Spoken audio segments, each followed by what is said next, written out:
Est-ce que c'est compatible par rapport au nombre de clients aussi que vous allez atteindre?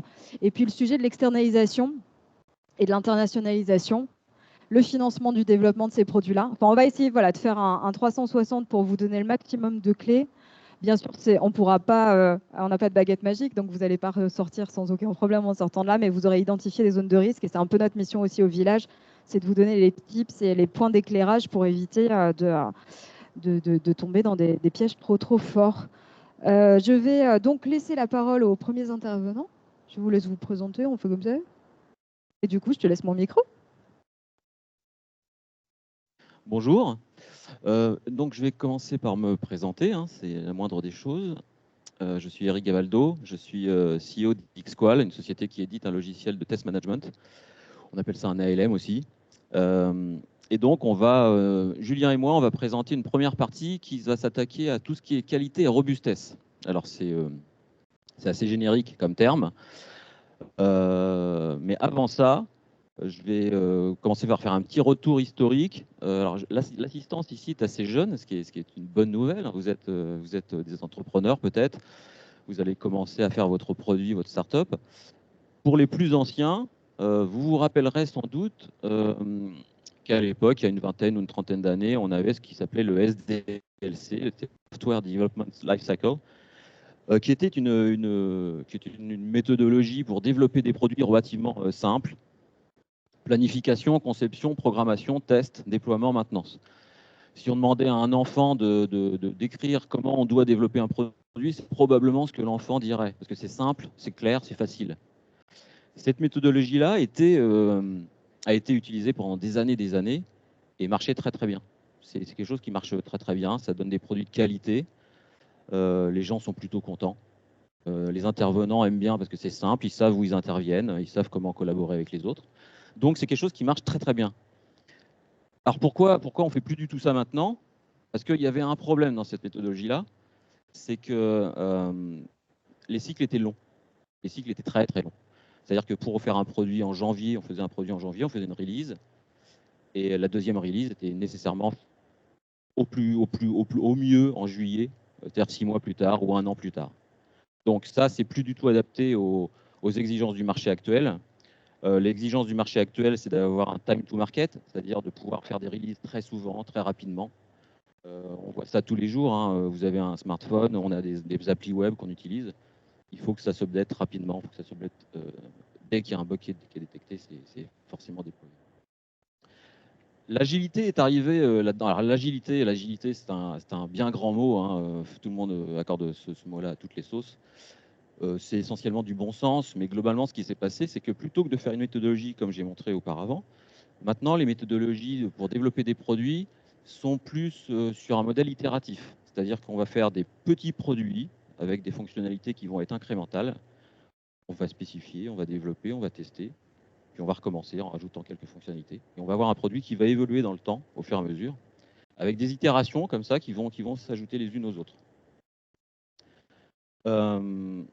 En parallèle de ça, ici, là, on s'adresse plutôt à un public de start-upers. En fait, on va avoir des idées et on n'a pas forcément les moyens de démarrer un produit directement from scratch, où on va commencer par transformer l'idée en MVP. Donc MVP, vous connaissez sûrement le terme, hein, c'est Minimum Viable Product. Globalement, on peut voir ça comme une sorte de prototype amélioré. On va utiliser cette méthodologie agile pour faire ce produit, et à un moment donné, on va le soumettre à des utilisateurs. Ces utilisateurs-là vont utiliser ce produit et vont en déterminer si ça répond aux besoins, globalement. Donc, une fois qu'on a ce MVP qui a été validé, l'idée derrière, ça va être de le transformer dans un vrai produit. Donc, un vrai produit, ça veut dire quoi? C'est un produit qui est maintenable, qui est scalable, qui a des bonnes performances et qui convient au end user. Donc voilà, c'est ça qu'on va. Donc ça, c'est juste une introduction. C'est ça qu'on va aborder aujourd'hui. Je vais laisser la main à Julien qui va commencer par parler sur le sujet de la robustesse et de la qualité, qui va commencer à parler de tout ce qui est méthode, comment on va faire pratiquement pour éviter les écueils de maintenabilité, etc., qui sont souvent un problème. Et puis derrière, je reprendrai la main moi, pour parler outillage. Donc Julien, je te laisse la main. Ok, merci.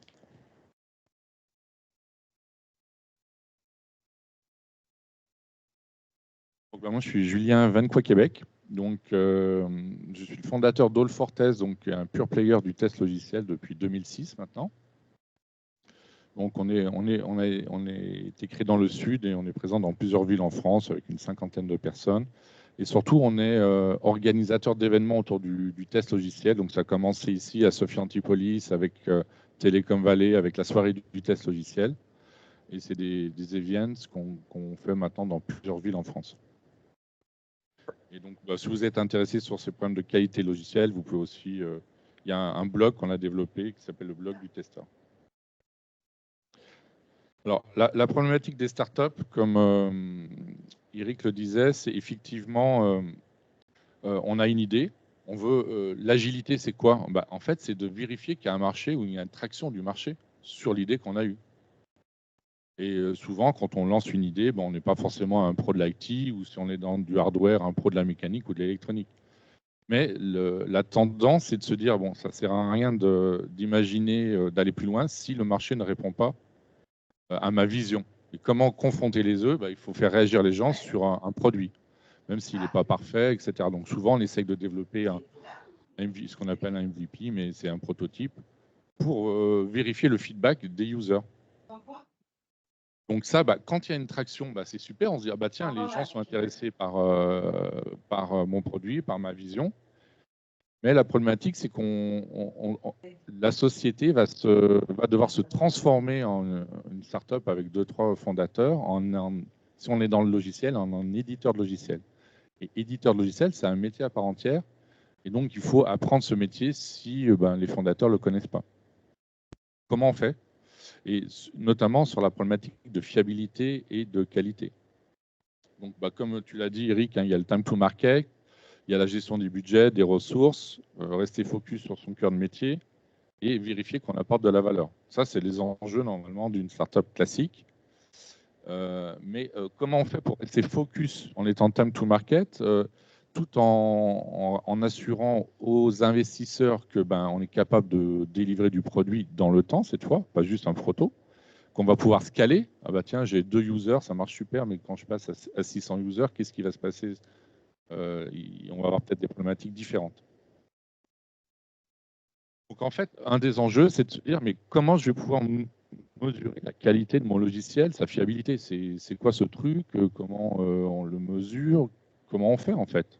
Parce que si je pose la question à une personne, il va me donner sa définition, à une autre personne, sa définition de la qualité d'un produit, et ça va être complètement différent. Donc il y a des éléments à prendre en compte dans un contexte qui est agile en fait, qui est une thématique qu'on va retrouver régulièrement. Alors, quand on va décrire des comportements d'une application, on utilise des user stories. Ça vous parle ce terme ou pas? Levez la main ceux qui connaissent. Voilà, c'est cool. Pas complètement perdu. Donc, une user story, ça va décrire un comportement, mais il va falloir se poser la question, mais quels sont les critères d'acceptation ou d'acceptance, par exemple? C'est-à-dire comment je vais tester ce comportement? Rien que le fait de se poser la question, ça va créer une conversation entre les différents membres de l'équipe et essayer de traiter cette thématique. Et ça va permettre de voir si les gens se comprennent entre eux. Donc souvent, on parle de 3 amigos dans les équipes agiles. C'est le product owner, donc c'est la personne qui a la vision métier, on va dire, le développeur ou les développeurs, et le QL, qualiticien, le testeur, la personne qui doit tester, valider la fiabilité. Et l'idée, c'est que le testeur n'arrive pas à la fin ou en cours de projet, il existe déjà. S'il n'existe pas, il faut que quelqu'un mette la casquette testeur. Et qu'on crée une conversation entre ces personnes pour être sûr que tout le monde se comprenne. Et donc, après, ça va permettre de mettre en place des plans de test pour vérifier que ce qui a été imaginé a été correctement implémenté par les développeurs et que ce qu'on a imaginé, c'est bien ce qui a été codé, ce qui n'est pas toujours le cas. Donc ça, ce n'est pas du test, c'est ce qu'on appelle de la validation. En fait, il y a une question de vocabulaire. Que quand on valide simplement que ce qui a été imaginé a bien été implémenté et que ça marche dans les cas nominaux. Et en aucun cas, ça veut dire qu'on a testé toutes les combinatoires et qu'il n'y a pas de bug dans l'application. Et donc, ben, l'idée de base, c'est d'éviter de mettre en production des applications avec alors, des défauts, il y en a toujours, mais qu'il n'y ait pas de défauts majeurs, de défauts visibles, pour que la qualité perçue, en fait, reste bonne.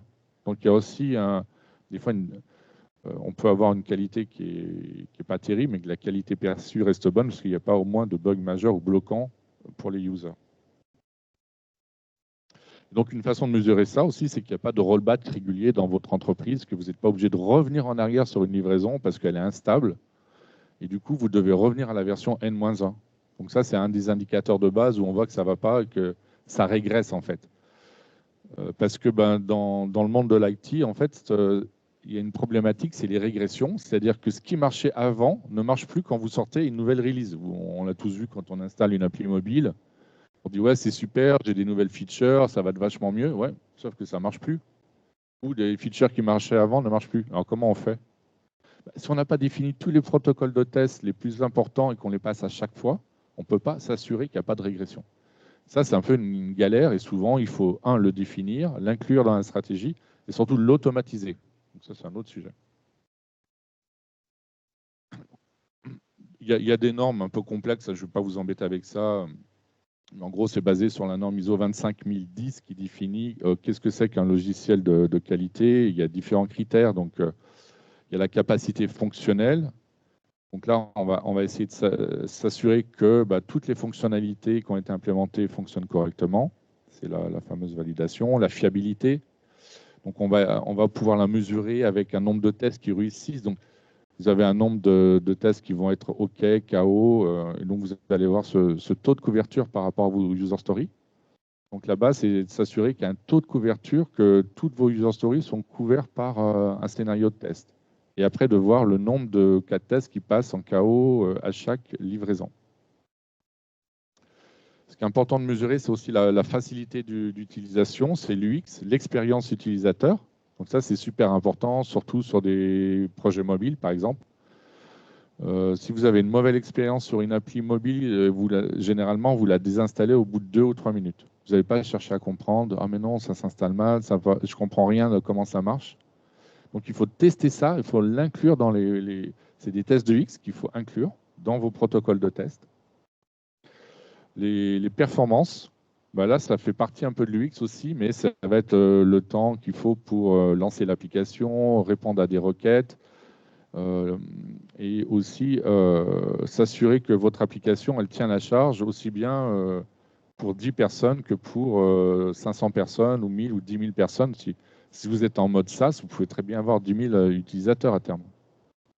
Il va falloir, dans le cahier des charges, se dire, je veux une application qui tienne la charge pour 10 000 personnes simultanées.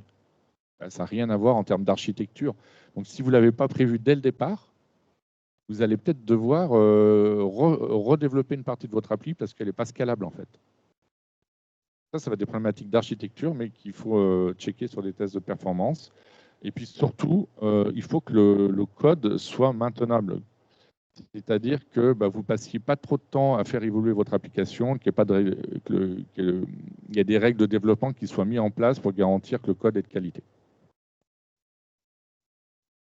Donc, les bonnes pratiques à mettre en place qu'on peut retenir, c'est ce qu'on appelle le shift left testing. Donc, dans le protocole d'itération agile, c'est-à-dire tester le plus tôt possible, c'est-à-dire lorsqu'on conçoit l'application. Alors, si vous avez fait un MVP, vous ne l'avez pas fait, c'est un peu tard, mais dès que vous allez devoir finaliser la version finale du logiciel, en tout cas la version qui doit aller en prod, il faut essayer de mettre en place cette organisation. Donc, pour ce faire, il faut intégrer une personne qui a cette casquette d'ingénieur qualité ou de testeur dans l'équipe et qui participe à cette réflexion-là. Tout ça, il faut l'outiller, il faut mettre en place des outils. Donc, Eric va en parler, des outils de gestion de campagne de test, des outils de gestion de versionning de votre code logiciel, de test unitaire, etc. Automatiser, c'est aussi un des bonnes pratiques à mettre en place dans l'agilité, c'est presque obligatoire. À une époque, on était « Ah oui, mais est-ce que c'est rentable d'automatiser? Il faudrait calculer le ROI. » En fait, on ne se pose pas ce genre de questions. Quand on veut livrer un logiciel avec des nouvelles features toutes les 3 semaines, ce qui est à peu près la norme aujourd'hui, alors ça peut être tous les mois, etc. Quand vous êtes en mode SaaS, le client ne le voit pas forcément. On ne va pas lui dire « je sors la version X.1 ». Mais il y a quand même des nouvelles features qui vont se rajouter ou du bug fixing qui va se rajouter en mode SaaS, qui va sortir. Alors, je dis tous les mois, ça dépend de la maturité de votre société. Au départ, ça peut être tous les trimestres, après tous les mois, mais Amazon, par exemple, eh ben, il livre des nouvelles versions toutes les secondes, en fait, on ne le voit pas. Mais le site évolue toutes les secondes. Donc, plus on va aller sur des fréquences de livraison importantes, plus ça va signifier que vous êtes mature et bon dans votre domaine, plus il va falloir automatiser un certain nombre de tâches, dont les tests. Et il va falloir mesurer, donc mettre en place des indicateurs de suivi de la qualité pour le monitorer et rentrer dans une phase où vous allez améliorer de manière itérative vos process et votre produit, en fait. Donc ça, c'est une pyramide de tests. Est-ce que quelqu'un a déjà vu ce truc bizarre ou pas? Ah bon, voilà. Il y a un peu... Ah, il y a Eric. C'est tout? Je ne l'ai pas mis pour rien, alors c'est cool. Donc, quand on parle de tests, en fait, c'est un terme un peu générique, mais il y a plusieurs familles de tests. Donc, il y a des tests unitaires ou des tests de composants.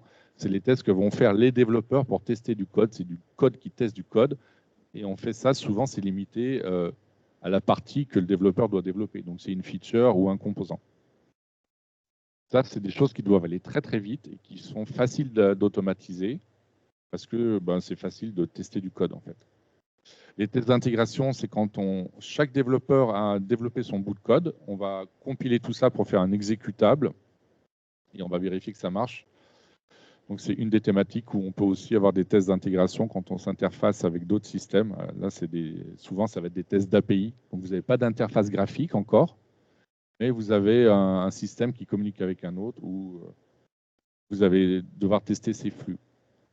Les tests système, là, on a une application qui est disponible dans son entièreté. Et on va pouvoir faire des tests de bout en bout, tester vraiment le métier. Si on veut faire des tests de perf, on a une application à tester. Elle existe, parce que dans les couches inférieures, vous ne les avez pas. Les tests d'acceptance, les tests qui sont faits, c'est les acceptations dont je vous parlais tout à l'heure. Ils sont plus faits par le métier et vraiment à la fin. Là, l'objectif, ce n'est pas forcément de trouver des bugs, mais de s'assurer que j'ai bien l'appli que j'avais imaginé au départ. Et pourquoi on fait une pyramide? Parce que la base, vous avez vu, elle est grande. Donc, ça veut dire que c'est là qu'on doit faire le plus de volume de tests. Des fois, on se dit, tiens, il faut que j'automatise mes tests, etc. Je vais automatiser des tests d'IHM avec des interfaces graphiques. Sauf que c'est long et coûteux à maintenir. Il faut commencer déjà par bien vérifier que vos développeurs fassent leurs tests unitaires, puis les tests d'intégration, qu'il y a un testeur qui fait les tests système et que le métier valide ça à la fin. Ça s'intègre dans une stratégie de test. À quoi ça sert une stratégie de test? Ça sert à optimiser l'effort de test. En fait, vous avez toujours des contraintes qui vont être le temps et l'argent. On n'a pas des ressources infinies. Donc la question, et c'est vrai pour le développement aussi, c'est comment je dépense mon temps et mon argent de la manière la plus intelligente possible. Il faut une stratégie de test, comme dans tout, il faut une stratégie de gestion de projet. Et donc, pour ce faire, il faut identifier quels sont les risques sur votre projet. Ça peut être des risques métiers. Tiens, sur une nouvelle feature, super stratégique pour moi parce qu'elle est liée au paiement des clients, un tunnel de vente. Ça a intérêt à bien marcher, autrement, je n'arrive pas à générer de chiffres. Ça peut être des risques technologiques en disant, tiens, je change de techno, je fais une migration, ça va être chaud, il va falloir que je mette l'effort de test sur cette partie-là. Et puis, imaginez l'ensemble des tests qu'il va falloir faire sur votre projet. Donc, on a parlé des tests fonctionnels, mais il y a des tests techniques, de sécurité, de performance, de UX. Donc, dans cette stratégie de test, il va falloir faire cette petite checklist pour être sûr que vous n'oubliez rien.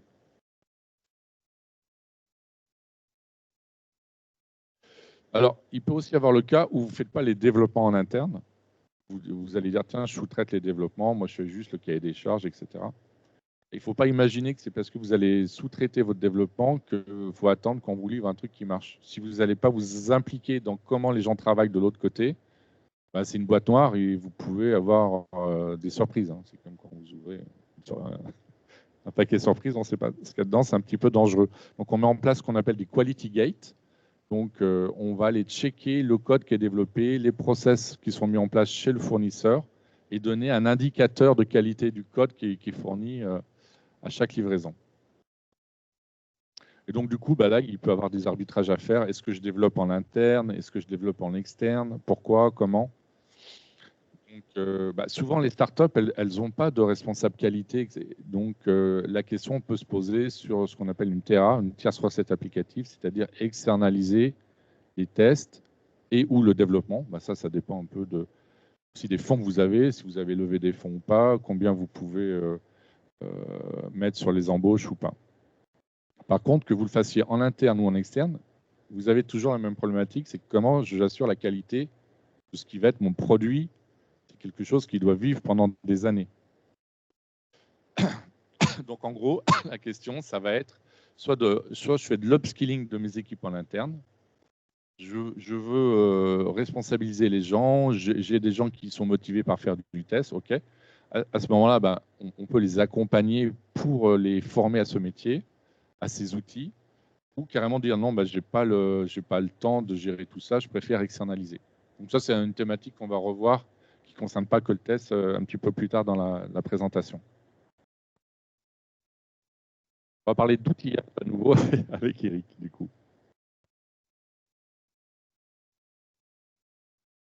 Merci Julien. Donc moi je vais compléter en fait, Julien a expliqué toutes les méthodes, ce qui est super intéressant. Moi je vais parler ça va être des sujets assez simples. Probablement beaucoup d'entre vous vont connaître déjà certains des outils que je vais mentionner.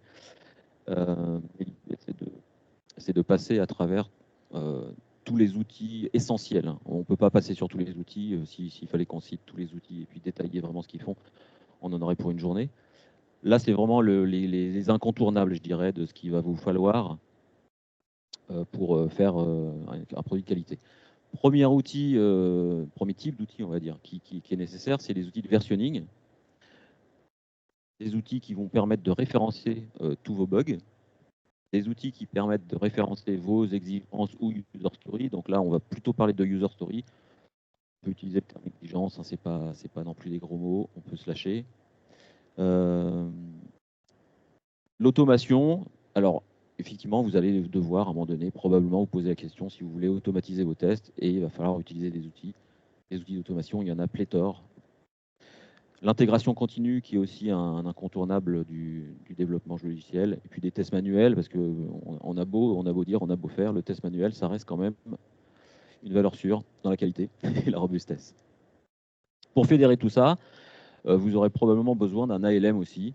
Certains appellent ça une solution de test management. L'ALM est un peu plus fédérant, on va dire, par rapport à ce qu'on peut trouver. Les ALM, en quelque sorte, c'est ce que nous, on édite chez Xqual, donc je connais assez bien le sujet. Il y en a pas mal sur le marché. Dans les ALM, l'essentiel des ALM de qualité font qu'on va pouvoir avoir tout ce qui est test manuel, évidemment, mais les référentiels de bug et les référentiels d'exigence ou de user story vont pouvoir être intégrés directement dans l'ALM. Donc vous avez un choix à faire à un moment donné de savoir si vous voulez utiliser des outils de référentiel de bug et d'exigence séparément ou alors à utiliser un ALM qui va faire le job tout simplement. Quelques noms, enfin les acteurs majeurs des modules que je vous ai montrés à l'instant. Alors, ils ne sont pas tous, forcément, il y en a énormément. Notamment dans l'automation, vous voyez qu'il y en a des centaines. Tous les jours, il y en a des nouveaux, donc c'est pas facile de cibler et puis de vous dire ça c'est bien, ça c'est pas bien. Il en manque d'ailleurs des normes là en fait. Il y en a, depuis que j'ai fait le slide, il y a quelques années, il y a Cypress, Playwright par exemple qui sont sur le marché et qui ont beaucoup de succès. Donc ça, il va falloir choisir là-dedans. Si vous voulez automatiser vos tests, vous allez devoir à un moment donné passer un petit peu de temps à évaluer les outils d'automation. Ça, je ne peux pas vous donner de conseils là-dessus parce que ces systèmes d'automation, ils vont dépendre essentiellement des technologies que vous utilisez dans vos produits. Donc, si vous faites une appli web, si vous faites une appli mobile ou si vous faites une appli desktop, ça ne va pas être les mêmes. Si vous faites du C++ ou si vous faites du Java, ça ne va pas être les mêmes. Bref, il y a une concentration de choix possible assez impressionnante. Pour les tests manuels, on peut encore voir aujourd'hui des gens qui font ça avec Excel. Ça arrive, je vois ça tous les jours, même si ça me surprend, mais ça arrive. Pour tout ce qui est gestion d'exigences, de user story, etc., Il y a une norme qui se dégage quand même depuis quelques temps, c'est Jira. En fait, hein. Quasiment tout le monde utilise Jira maintenant pour ça. J'en ai mis qu'un parce que c'est quasiment l'unique. Pour tout ce qui est versionning, il en reste à peu près 2 sur le marché. Il y en a eu plein, ça évolue tout le temps, mais il en reste à peu près 2 sur le marché aujourd'hui. Subversion qui est un peu plus ancien et Git qui a pris quasiment le lead sur tout le marché. Des solutions de bug tracking, il y en a plein, mais Jira est aussi assez bien placé sur l'affaire. Des solutions d'intégration continue, Jenkins, Bamboo, TeamCity, etc. Puis sur le test management, bon, vous avez vu, hein, je l'ai mis au milieu, hein, parce que c'est moi, c'est subrepticement un tout petit peu plus gros que les autres. Et puis vous avez d'autres solutions aussi qui sont pas mal. Tout ça, c'est les leaders du marché, globalement, on va dire. Alors on va commencer par le versionning. Versionning, voilà ce que moi j'arrive à entendre encore en 2024, de temps en temps. Le versionning, moi je suis tout seul à développer mon produit, j'en ai pas besoin, c'est de la merde, ça sert à rien. Donc moi j'ai mon code, je le développe et puis je build mon code, ça marche très bien, je suis content avec ça. Et c'est pas possible. Il faut s'arrêter avec ça. Il va falloir qu'on fasse quelque chose. 2024, c'est encore le cas. Le versionning, ça sert à quelque chose. C'est pas une option. Il faut absolument avoir un système de versionning. Le versionning, c'est ce qui va vous permettre de suivre les modifications que vous faites. Ça va permettre de corréler. Quand vous trouvez un bug, ça va permettre de savoir sur quelle version ce bug a été trouvé. Quand on va le fixer, on va savoir dans quelle version ça a été fixé. Si on a une régression, on va pouvoir retourner sur la première fois où on a trouvé ce bug et pouvoir éventuellement corriger avec les mêmes outils le problème qu'on a vu initialement. Ça permet de faciliter aussi tout ce qui est build, déploiement. Quand on est plusieurs, évidemment, là, du coup, ça a un intérêt. Enfin, là, du coup, on est obligé parce qu'au niveau branching et merging, c'est complètement. Enfin, on peut pas faire sans. Donc, c'est absolument indispensable. Au niveau suggestions, j'ai dit tout à l'heure, en fait, hein, aujourd'hui, le plus gros outil du marché, c'est Git. Donc, il n'y a pas trop de questions à se poser là-dessus. Niveau référentiel de bug. Voilà. Bon, encore un. J'ai un développeur au top, il ne fait pas de bug, donc pas besoin de bug tracker. Oui, mais ça arrive, hein, quand j'entends encore ça. Hein. C'est fou. Hein. Denis, tu vois ça, toi? Ouais, ouais.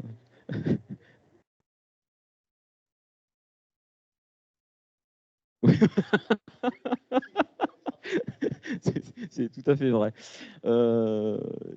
Donc, le référentiel de bug, ouais, forcément, on va trouver des bugs, c'est obligatoire. Il faut les décrire, ces bugs. Si on veut les fixer correctement, il faut les décrire, il faut les prioriser, il faut mettre une sévérité.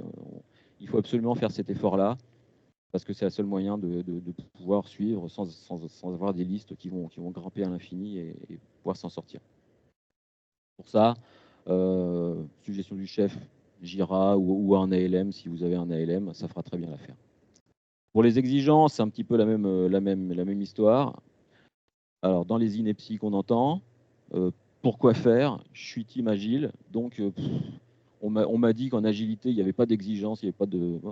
Donc, je n'ai pas besoin de cet outil-là, ça ne sert à rien. Encore une fois, c'est pas possible. Si il y a une règle qui est quand même assez simple et qui est très basique, c'est que quand on veut faire un produit, il faut savoir ce que ce produit doit savoir faire. Et pour faire ça, il faut décrire les fonctionnalités du produit. Il faut savoir dire qu'est-ce qu'il doit faire ce produit. Quels sont les use cases? Si je fais telle action, qu'est-ce que ça doit faire? Donc c'est un outil qu'il faut absolument, parce que cet outil-là, on va devoir à un moment donné le couvrir par des développements et par des tests. C'est-à-dire qu'il va falloir se baser sur ça pour engager le développement et puis pour tester les fonctionnalités qu'on a décrites. Alors donc, voilà, hein, il faut absolument avoir ce genre d'outils. Julien, tout à l'heure, a parlé des 3 amigos. Bon, c'est intéressant parce que c'est sur ce sujet-là, justement, qu'on va voir le product owner, enfin, ou les gens du métier, les gens du dev et les gens du test qui vont se parler. Et donc, c'est à ce moment-là qu'on va se parler sur cet outil-là pour dire, voilà, cette fonctionnalité-là doit faire ça et comment. Ça permet aussi de planifier, ça permet d'historiser les besoins. Ils vont évoluer quand on va faire, surtout dans une start-up, on va avoir un produit qui évolue très très vite. On va faire des releases assez souvent. On a dit tout à l'heure, peut-être toutes les 3 semaines, et ça peut même être plus rapide que ça. On va faire évoluer ces besoins. Quand les besoins vont évoluer, les développements vont être impactés et on va trouver des bugs qui vont être impactants sur justement ces besoins. Donc il faut pouvoir suivre tout ça. les tâches et l'élaboration des tests aussi, évidemment. Pour ça, bah pareil, hein, Jira, ça semble une solution assez sympa pour ceux qui ne connaissent pas. Je donne des suggestions ici, je suis pas, j'ai pas d'argent avec ces gens-là, hein. Mais c'est des suggestions qui sont assez simples et qui sont, pour quelqu'un qui démarre et qui n'a pas besoin de se poser la question, c'est assez facile. L'automation, un peu plus compliqué là. Alors là, on a un combo. Il y a 2 types de conneries qu'on entend. Alors, l'automatisation, c'est top. On n'aura plus besoin de tester à la main, c'est génial. Alors hop, j'automatise tout, je mets un développeur là-dessus et dans 2 mois, j'ai tous mes tests automatisés, c'est le bonheur, c'est génial. Puis après, il y a l'autre mec qu'il faut virer aussi d'ailleurs. Le mec qui dit ah, test auto, mais quelle horreur, c'est infernal, c'est immaintenable, c'est l'enfer, j'en peux plus. Moi, je veux rester avec mes trucs, c'est très bien, ça marche bien. Alors, si vous êtes raisonnable, vous doutez que c'est quelque chose entre les deux, la vérité. La vérité est entre les deux. Et comment on fait pour déterminer ce qui est bien, ce qu'il faut faire? Eh ben, il y a des facteurs décisionnels, et dans ce cas-là, il n'y en a qu'un, c'est le ROI. Alors tout à l'heure, Julien disait il n'y a plus de ROI. Il y a quand même le ROI sur plein d'aspects, mais sur la non-régression, il parlait de la non-régression. Sur la non-régression, en général, effectivement, on va avoir un facteur additionnel qui est très simple, c'est qu'on va exécuter les tests tout le temps, en permanence, sur l'unitaire. Sur l'unitaire, du coup, on ne peut pas trop se poser la question, ça va être automatisable, il faut automatiser, il ne faut pas se poser la question. Sur le reste, en revanche, ce n'est pas pareil. Sur le reste, il va falloir vraiment se poser la question du ROI, c'est-à-dire combien ça va me coûter. Automatiser les tests, ça coûte, hein, on ne va pas se voiler la face. Ça coûte du temps, ça coûte de l'investissement en maintenance, mais ça rapporte beaucoup aussi. Donc, il va falloir mettre en face les pros et les cons pour savoir comment on va automatiser, si on veut automatiser. Pour ça, il y a un certain nombre d'attributs qui vont être utilisés. Pas rentrer dans le détail, hein, j'ai fait une conférence il n'y a pas très longtemps où ça durait 1 heure juste sur ce slide-là. Mais globalement, on va s'autoriser à regarder quelques critères qui vont nous permettre d'identifier si le test est un bon candidat. Tiens, Richard, avec le village de Toulouse, à l'automatisation ou pas. Bonjour Toulouse. met en place des programmes sur mesure de mission C'est intéressant. commerciale. Donc voilà, vous avez un certain nombre de critères ici qui vont pouvoir vous servir pour savoir si vous voulez automatiser ou pas. Le calcul, des gens fournissent des méthodes très très compliquées pour calculer une sorte de score qui va vous dire oui, il faut automatiser ou pas. Je trouve ça un peu alambiqué, mais globalement, il faut se poser ces questions-là.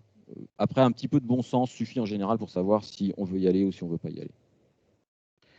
Je ne peux pas donner d'utilisation là-dessus, hein, j'ai déjà dit au début, en fait, l'automation, ça dépend vraiment de la techno que vous employez dans votre produit, ça dépend de plein de choses. Donc, intégration continue.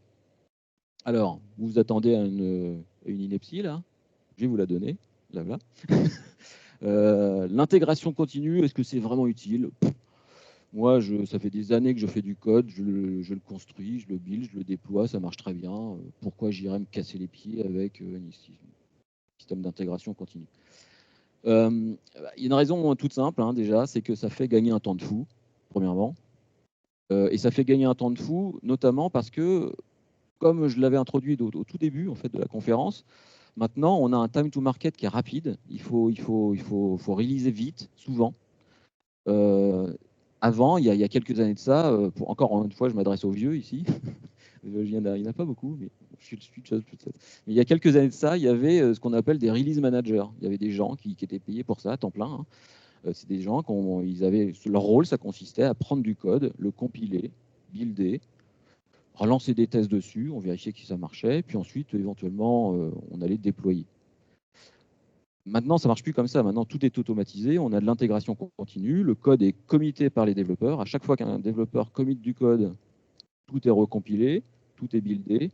Des tests sont exécutés, souvent les tests unitaires. Hein, on ne va pas jusqu'à tests fonctionnels, etc. Mais souvent, des tests unitaires sont exécutés. En fonction des résultats des tests, on va déployer sur des instances de staging, par exemple, pour pouvoir aller voir si ça fonctionne correctement dans un environnement qui ressemble vaguement à de la production.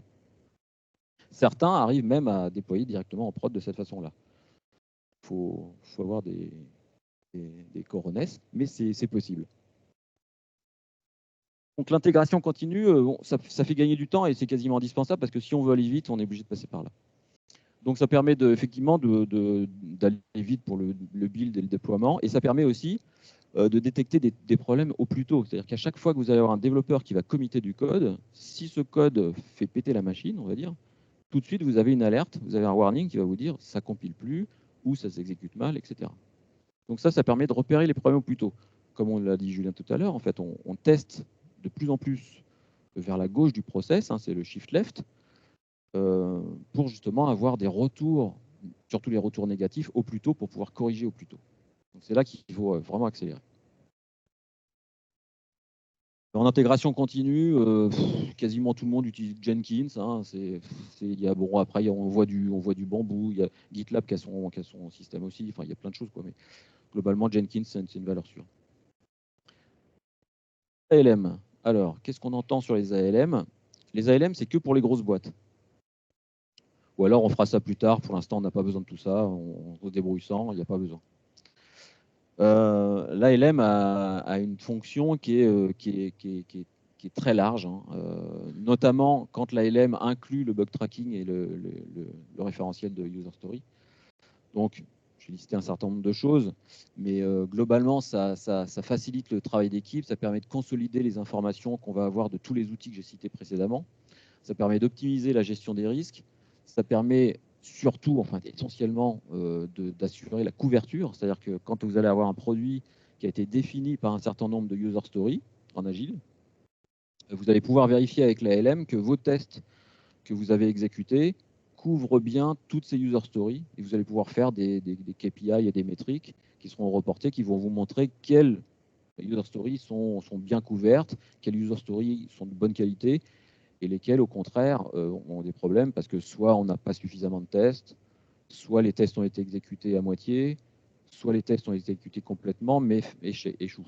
Donc, en fait, on va avoir plein de métriques qui sont remontées qui vont permettre de savoir où est-ce qu'il faut taper, où est-ce qu'il faut mettre l'effort pour corriger tout ça. Ça permet d'analyser les résultats, de remonter les bugs, etc. Enfin, tout ce qu'on a vu auparavant. Quand ça inclut le bug tracking et le user story, ça fait pas mal de choses. Là, la suggestion du chef, je suis obligé de mettre la mienne, forcément. Je ne peux pas faire autrement. Mais j'en ai mis deux autres qui sont bien aussi, X-Ray et Squash. Squash, parce que c'est une solution française aussi, qui est très bien intégrée avec Jira. Donc ça peut être une bonne solution. Si vous ne voulez pas faire du cloud, ils ont une offre avec 10 utilisateurs gratuites. Donc c'est plutôt pas mal. Après, les prix montent assez vite. Mais pour commencer, ça peut être une option intéressante. X-Ray qui est un outil assez limité finalement, mais qui a un intérêt qui est indéniable, c'est qu'il est complètement intégré dans Jira puisque c'est un add-on Jira. Donc si vous avez Jira, on a déjà vu Jira tout à l'heure, il suffit d'aller sur la marketplace, vous sélectionnez X-Ray et ça s'installe et vous avez un truc qui marche. Après, c'est relativement limité. À un moment donné, vous allez sûrement être obligé de passer à autre chose. Mais ça peut être une bonne option pour une start-up, pour une société qui se monte au départ. La note est la meilleure quand même. Donc ensuite, le dernier point, c'est que l'ALM, vous avez vu, j'ai parlé de tout ce que ça permet de faire. L'essentiel de tout ça, la sortie, ce qu'on veut à la sortie, c'est remonter toute l'information, pouvoir calculer des sortes de KPI et des métriques. Et ça, il y a un certain nombre de reporting qu'un ALM doit pouvoir faire. Donc vous allez avoir des métriques qui remontent des statistiques sur les bugs, de manière à pouvoir aller voir de répartir par exemple les bugs en fonction des développeurs pour les fixer. Si certains développeurs ont beaucoup plus de bugs que d'autres, ont des bugs moins sévères, etc. Chose intéressante dans ce genre-là. La progression des résultats dans le temps, parce que vous allez vouloir savoir à un moment donné, quand vous exécutez vos tests, entre le moment où on a commencé la release et que le produit doit être livré, si les courbes ont plutôt une tendance à aller dans la bonne direction ou plutôt dans la mauvaise. Un historique des exécutions. Vous pouvez aussi avoir l'intérêt de savoir, quand vous exécutez un certain nombre de tests dans des campagnes de tests, sur chaque test, comment ce test a évolué en termes de résultats. C'est-à-dire qu'à un moment donné, si un test est en échec tout le temps et puis qu'à un moment donné, il passe en succès, ça veut dire que probablement qu'on a fixé un bug. C'est pas le plus intéressant. Le plus intéressant, c'est plutôt le contraire. C'est quand un test est en succès en permanence, puis que tout d'un coup, du jour au lendemain, vous voyez qu'il y a un test qui passe en rouge. Donc là, il faut s'inquiéter, puis il faut regarder exactement ce qui s'est passé sur ce test-là en particulier. Des statistiques forcément sur les tests, hein, c'est un peu le métier du truc. Sur les exigences, on va pouvoir aussi regarder les métriques sur les user stories. La progression de la qualité et de la couverture. Donc ça, c'est quelque chose qui va vous permettre de valider en permanence l'état de vos tests et l'état de votre couverture en termes d'exigences. Vous pouvez avoir besoin aussi de radars de qualité qui vous permettent de, si vous posez des questions à un moment donné, est-ce que je vais go live avec mon produit, est-ce qu'il est prêt à être livré au client? Vous avez des radars comme ça qui vous aident un petit peu à la décision, qui vont vous aider à dire, je pense que c'est plutôt pas mal, on peut y aller. Une progression des résultats de tests globaux sur une release en particulier. Et enfin, non pas enfin, c'est l'avant-dernière, une vue résultat sur les fonctionnalités, donc sur vos user story. Donc là, en fait, ce que vous repérez là, c'est vos fonctionnalités produits. Et ce que vous voulez savoir, c'est pour une fonctionnalité donnée, sa qualité. La qualité va être calculée par rapport au résultat de test, par rapport à sa couverture. Et donc, vous avez une vue métier. Donc là, les gens du métier sont très contents quand ils ont ce genre de rapport parce que ça leur permet de voir sur le produit qu'est-ce qui marche, qu'est-ce qui ne marche pas. Et enfin, une vue qui peut être super intéressante pour les gens qui veulent vraiment valider toute la notion de traçabilité, où on voit graphiquement finalement tout ce qui est relié sur le système. Donc on va avoir notre release, notre produit, qui va être couvert par un certain nombre de user stories, qui peuvent être soit des user stories qui sont dans l'ALM ou qui peuvent provenir de l'extérieur, de Jira ou de GitLab par exemple, qui vont être reliés avec des tests manuels ou automatisés, qui eux-mêmes ont été exécutés dans les campagnes et qui ont remonté des bugs. Donc c'est une vue qui est assez intéressante pour pouvoir maîtriser complètement la vue de son produit. Et j'en ai terminé de l'outillage. Je ne sais pas, on est peut-être un peu long, non? Mais globalement, voilà ce qu'il faut. Voilà les outils principaux qu'il faut vraiment considérer quand vous commencez un produit, quand une startup externalise ou internalise des développements. Voilà. Jean-Michel, je crois que c'est à toi.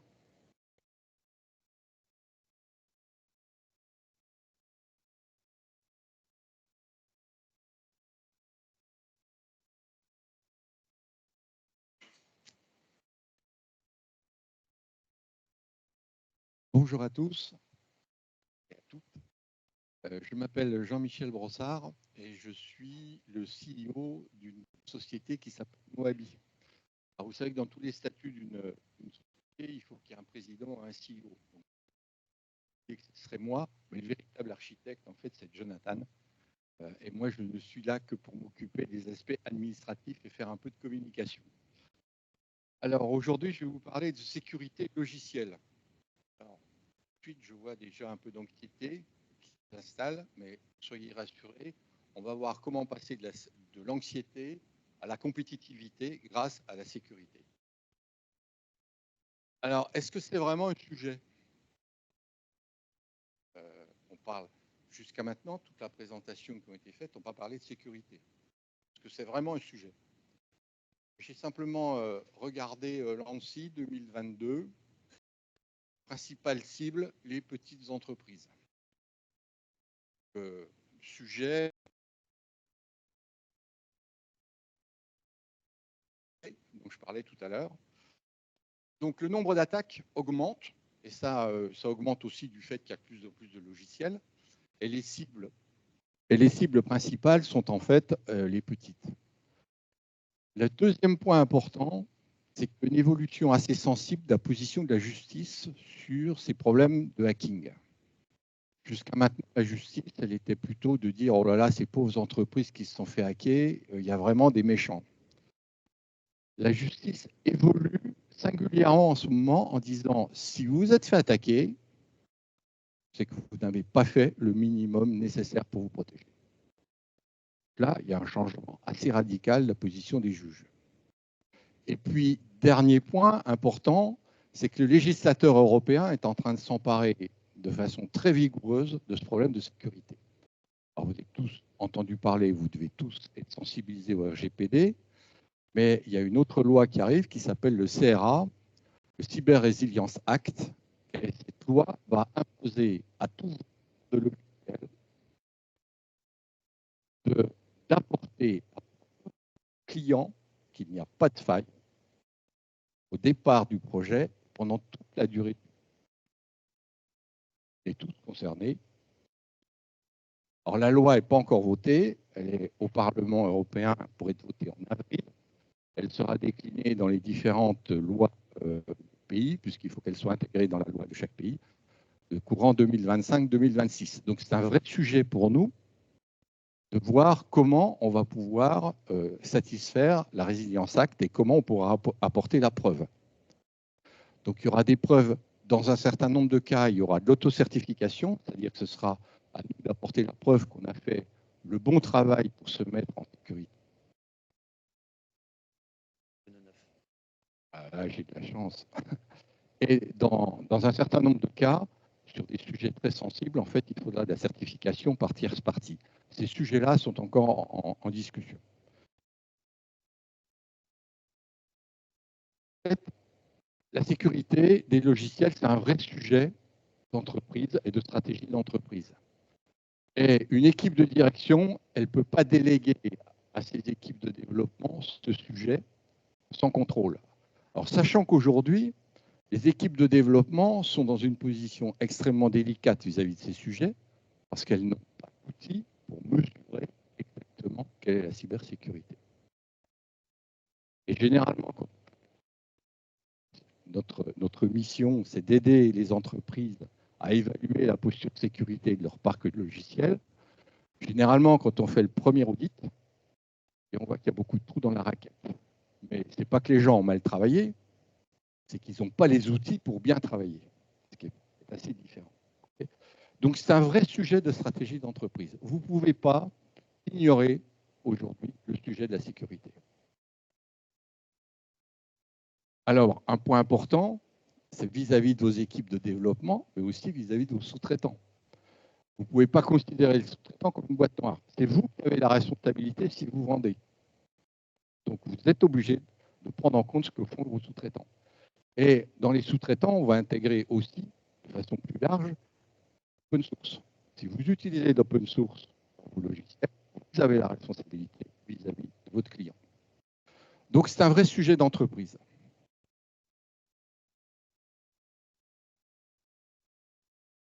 Si je vais dans mon sens, on aura du mal. Alors, qui est concerné? Est-ce que c'est simplement l'équipe de développement et c'est son problème et il faut qu'elle s'en débrouille, ou est-ce que le problème est plus large? J'ai déjà évoqué le problème de l'équipe de direction et c'est à elle de définir une stratégie en termes de politique sécurité. Qu'est-ce qu'elle veut en termes de politique sécurité? Alors, écrire « je ne veux pas de bugs », ça n'est pas une stratégie. Ce n'est pas une stratégie parce que vous aurez des bugs. Donc, comment vous allez faire pour exprimer, définir votre stratégie?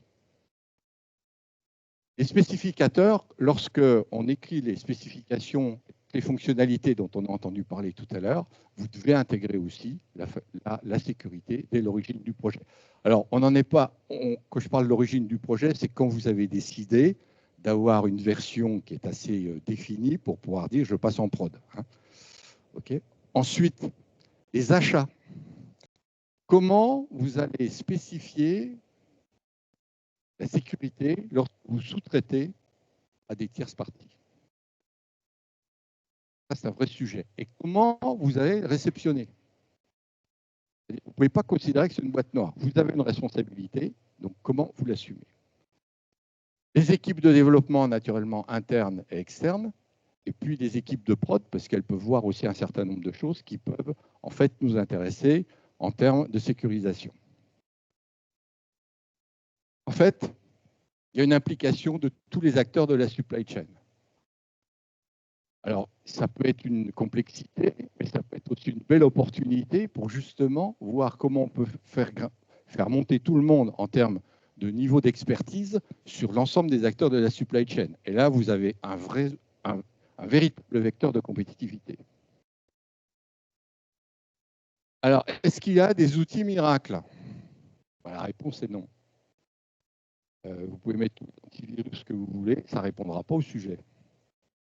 je sais pas, simplement que l'antivirus ne répond pas au sujet complètement.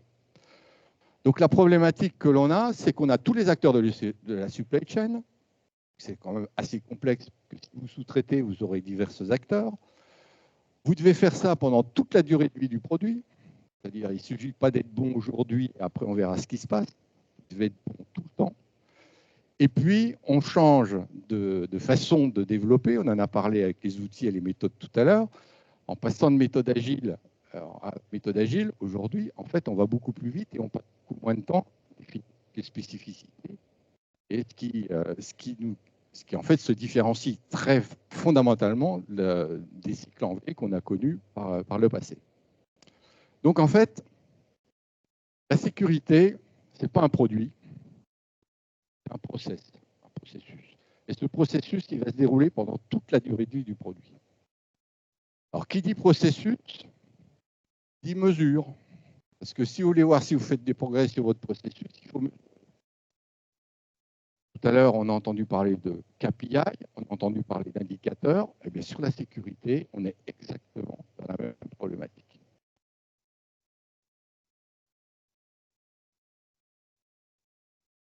Alors, il y a quelques outils quand même qui existent pour nous aider sur ce processus. Alors, Microsoft a été confronté lorsqu'ils ont géré Windows XP en particulier. Ils n'arrivaient plus à gérer leurs bugs. Et c'était un vrai bazar, en fait, pour pouvoir maintenir correctement un niveau d'acceptabilité vis-à-vis des utilisateurs. On ne parlait pas, là encore, des attaques sécurité généralisées telles qu'on les connaît aujourd'hui. Donc, en fait, Microsoft, en 2001, a décidé de structurer son design, son processus de développement en un certain nombre d'étapes qui sont devenues aujourd'hui assez standards par rapport au développement qu'on connaît. Et vous voyez que dès l'établissement en fait, des spécifications, il y a marqué établissement des spécifications de sécurité. C'est-à-dire que la sécurité, ce n'est pas quelque chose que vous allez constater à la fin de votre développement. C'est une fonctionnalité comme une autre que vous intégrez dès le départ de votre développement. Vous devez savoir où vous voulez aller en termes de sécurité. Ensuite, il y a l'étape de design, d'implémentation, de vérification. Alors, dans la vérification, vous voyez qu'il y a des tests de fuzzing, regardez quelle est la surface d'attaque, etc. La particularité de Moabi, en 30 secondes, c'est que nous, on fait ça en automatique, grâce à du reverse engineering automatique. Donc ça, on sait le faire de façon extrêmement rapide. Et comme on est en méthode agile, eh bien, dès qu'on a fait un premier cycle, eh bien, on fait une itération, on teste, on refait une itération, et en fait, on est en progrès continu. Et donc, la clé quand même de tout ça, c'est d'être capable de vérifier. Et donc, vérification dynamique. Alors, ce n'est pas que Microsoft qui a adopté cette méthodologie. J'ai retenu deux grands acteurs aujourd'hui sur le CELO, mais tous les grands acteurs, tous les grands développeurs, des éditeurs de logiciels travaillent de cette façon.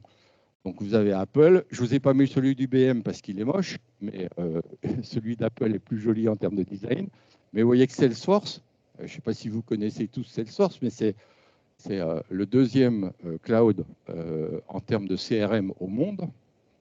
Et donc, ils ont exactement la même méthodologie. Donc, on retrouve des points identiques à ceux qui ont été présentés précédemment, dans le sens de la méthode agile. Et là, en fait, on boucle de façon itérative à chaque mise à jour. Alors, quels sont les challenges auxquels on est confronté si on veut gérer un peu de sécurité? Le premier challenge, c'est que si vous sous-traitez, généralement, vous n'avez pas accès au code source. Vous avez accès au code compilé. Et donc, c'est difficile d'aller regarder ce qu'il y a dans le code compilé. Surtout si on n'est pas expert en sécurité. Et je pense que c'est votre mission, ce n'est pas d'être des experts en sécurité, c'est d'être des experts dans le produit que vous développez pour aller sur le marché. La sécurité étant une des composantes de votre expertise. Big Code, j'ai mis dans le sens où il y a une généralisation. Aujourd'hui, il y a de plus en plus de logiciels qui qui cohabitent pendant notre vie de tous les jours. Vous n'avez pas ou peu de visibilité sur les processus de vos fournisseurs. Vous ne savez pas comment ils travaillent. Vous n'avez pas le temps d'y aller parce que quand on est dans une start-up, le temps est compté et je pense que vous n'avez pas le temps d'aller visiter tous vos fournisseurs pour voir s'ils appliquent les bonnes règles de développement. Les autodiagnostics des vendeurs, généralement, ils sont tous biaisés parce qu'ils veulent vous vendre quelque chose et vous promettent la terre promise. Les autodiagnostics, ils sont tous biaisés dans le bon sens vu du vendeur. Okay, il y a un manque cruel de compétences sur la sécurité. Aujourd'hui, l'ANSSI estime qu'il y a un manque de 100 000 compétences en France sur la sécurité. Et puis, si vous embauchez des ingénieurs ou des techniciens en cybersécurité, c'est des compétences qui vont être très, très chères. Puisque, comme il y a un manque, naturellement, les prix montent. Comme je vous le disais, il n'y a pas de métrique aujourd'hui officielle, ou il y a très peu d'outils qui proposent des métriques. Si on veut faire des progrès sur un process, la clé, c'est d'abord d'avoir des métriques. Okay. Les budgets, je pense que vous êtes tous effrayés en vous disant combien ça va encore nous coûter en plus, parce que c'est des ressources qui coûtent cher, il n'y en a pas beaucoup, donc à tous les coups, ça va être très très cher à faire de la sécurité. Pour pouvoir diminuer les coûts de la sécurité, il y a quelque chose à faire, c'est d'automatiser.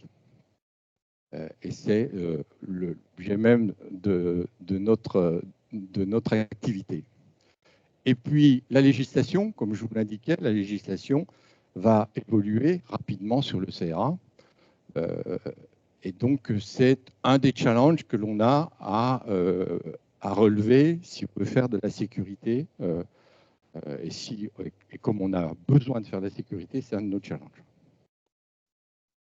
Ma recommandation, c'est de ne pas rester seul dans votre coin sur ce sujet. Si vous êtes tout seul à réfléchir de la sécurité avec vos équipes, vous allez vite vous perdre parce que c'est vraiment une compétence très, très spécifique.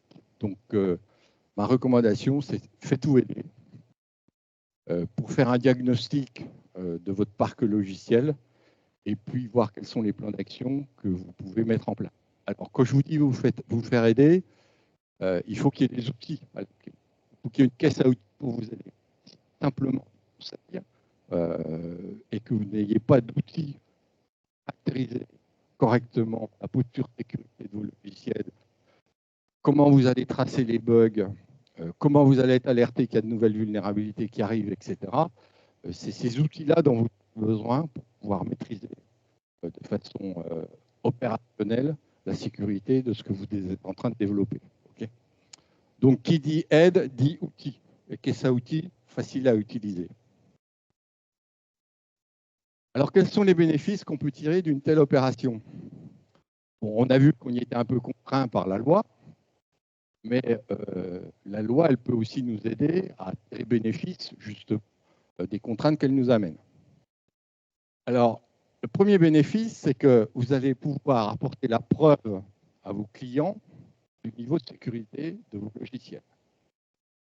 Aujourd'hui, il y a très peu d'opérateurs qui parlent de sécurité de logiciels comme argument de vente. Mais là, vous allez pouvoir en faire un argument de vente puisque vous allez vous différencier par rapport à vos concurrents. Vous allez augmenter votre compétitivité et globalement, vous allez augmenter la valeur de votre entreprise. L'autre gros bénéfice, c'est qu'en fait, vos fournisseurs vont faire partie de la chaîne de valeur de votre entreprise. Et là, vous allez pouvoir en fait faire grandir l'ensemble de la chaîne de valeur en termes de compétences sur la sécurité. Et ça, c'est un bénéfice énorme parce qu'en fait, vous allez gagner en particulier sur la diminution de ce que j'appelle les coûts cachés. Dans une vie antérieure, j'étais industriel et pour voir le niveau qualité d'une usine, c'était assez simple.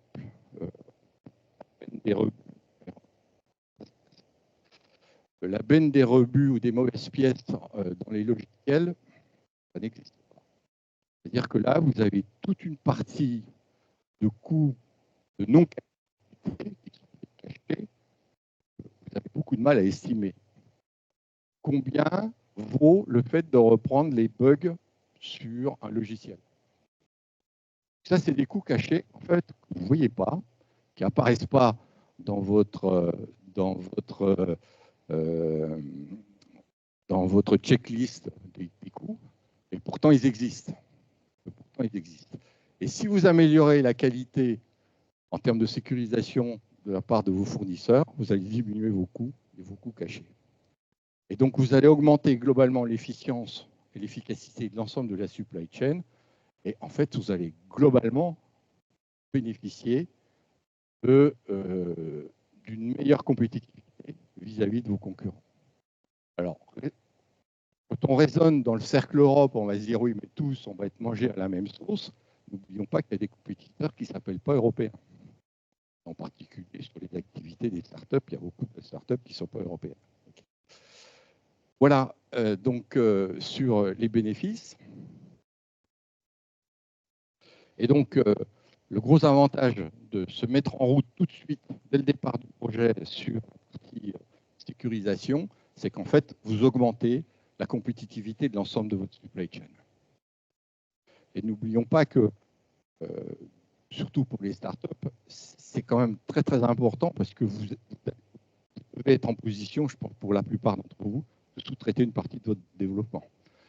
Donc, savoir comment vous allez pouvoir maîtriser l'ensemble de cette sous-traitance et comment vous allez pouvoir augmenter la compétitivité de votre supply chain, c'est un point majeur.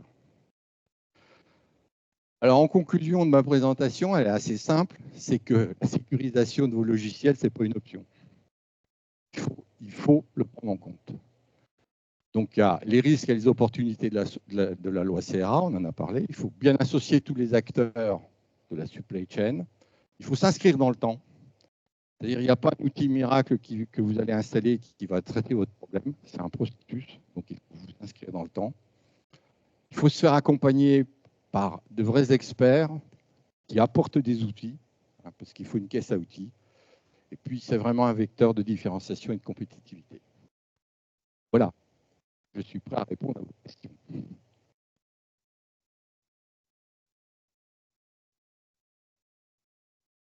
vais présenter Moabi en 30 secondes. Moabi, qu'est-ce qu'on fait?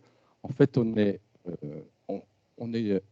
une aide aux éditeurs de logiciels ou aux utilisateurs pour formaliser et objectiver leur politique logicielle sur les enjeux de sécurité. KPI et métriques. Donc, on sait maîtriser en temps réel et en continu la qualité de l'intégrité du logiciel. Ce que je veux dire par là, c'est que généralement, vous faites appel à des pentesters. Le pentester, il fait un binaire par jour. Et donc, il n'est pas capable de gérer de votre logiciel, alors que nous, on fait l'analyse complète du logiciel. Et donc, on peut se différencier en compétitivité et réduire les coûts. Et voilà. Oui.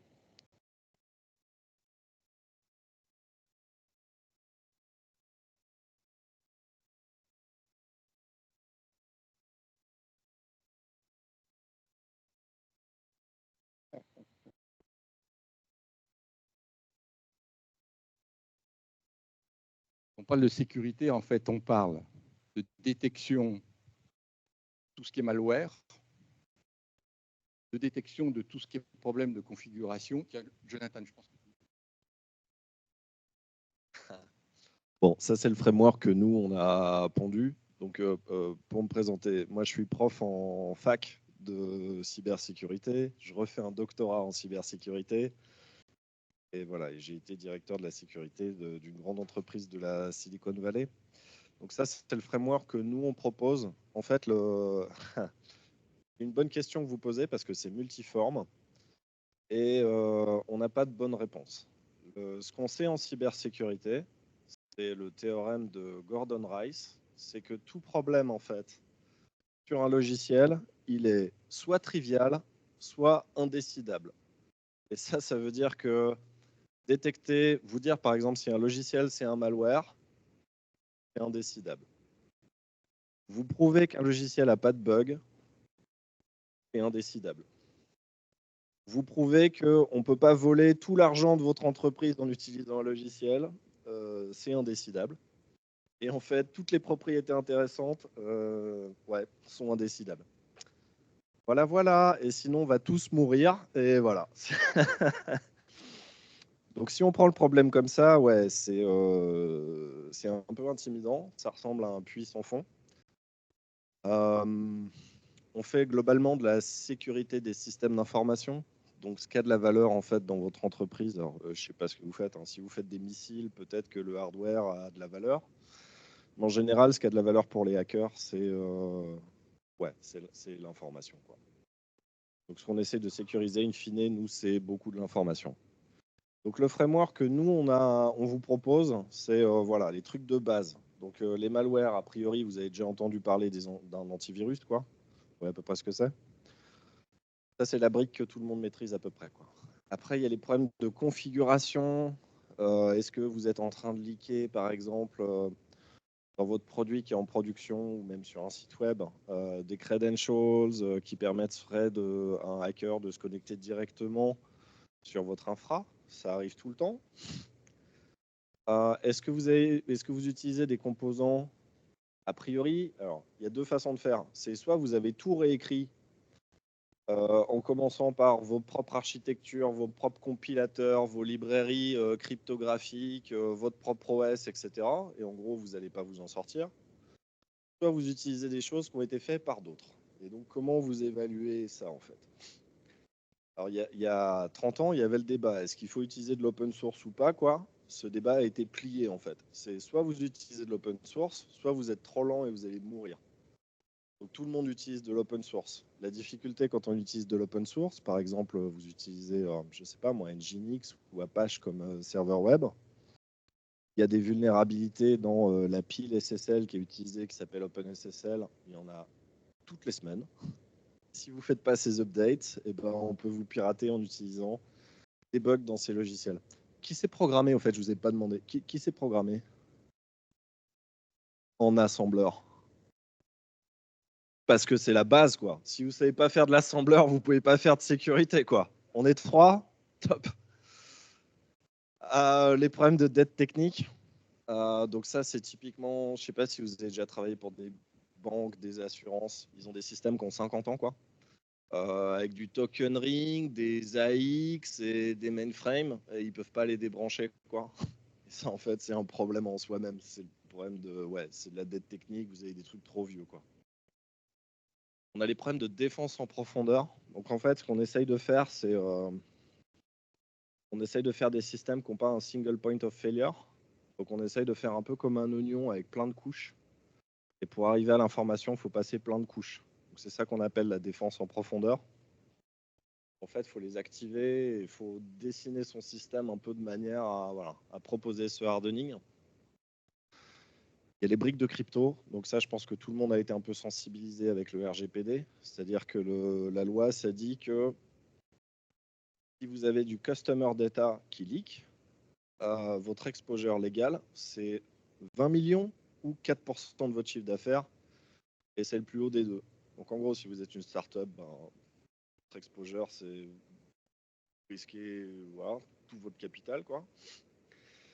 Et si vous êtes une grande entreprise, ça peut être du problème aussi, quoi. Moi, j'ai commencé à faire de la sécurité. En fait, on se disait, ouais, mais est-ce que ça va vraiment arriver, des boîtes qui vont mourir de se faire pirater, quoi?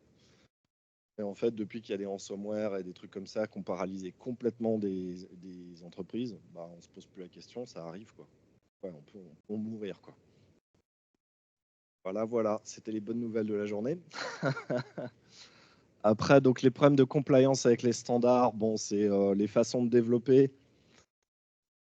En gros, quel que soit le langage de programmation que vous utilisez, il y a un peu des recommandations, des API qu'il ne faut pas utiliser, des meilleures façons de faire que d'autres, quoi. Donc c'est ça qu'on essaie d'évaluer. Et puis l'analyse de teinte et l'exécution symbolique, c'est des manières de faire de l'épreuve formelle sur du code, en fait, et d'essayer de détecter des nouvelles vulnérabilités que personne ne connaît. Et voilà. Et merci pour votre temps. Juste un point. Donc, quand on parle de métriques, en fait, vous avez les 8 métriques là. Et sur chacune, vous pouvez mettre des KPI. Donc, vous pouvez définir votre stratégie. termes de sécurisation de vos logiciels. Ok.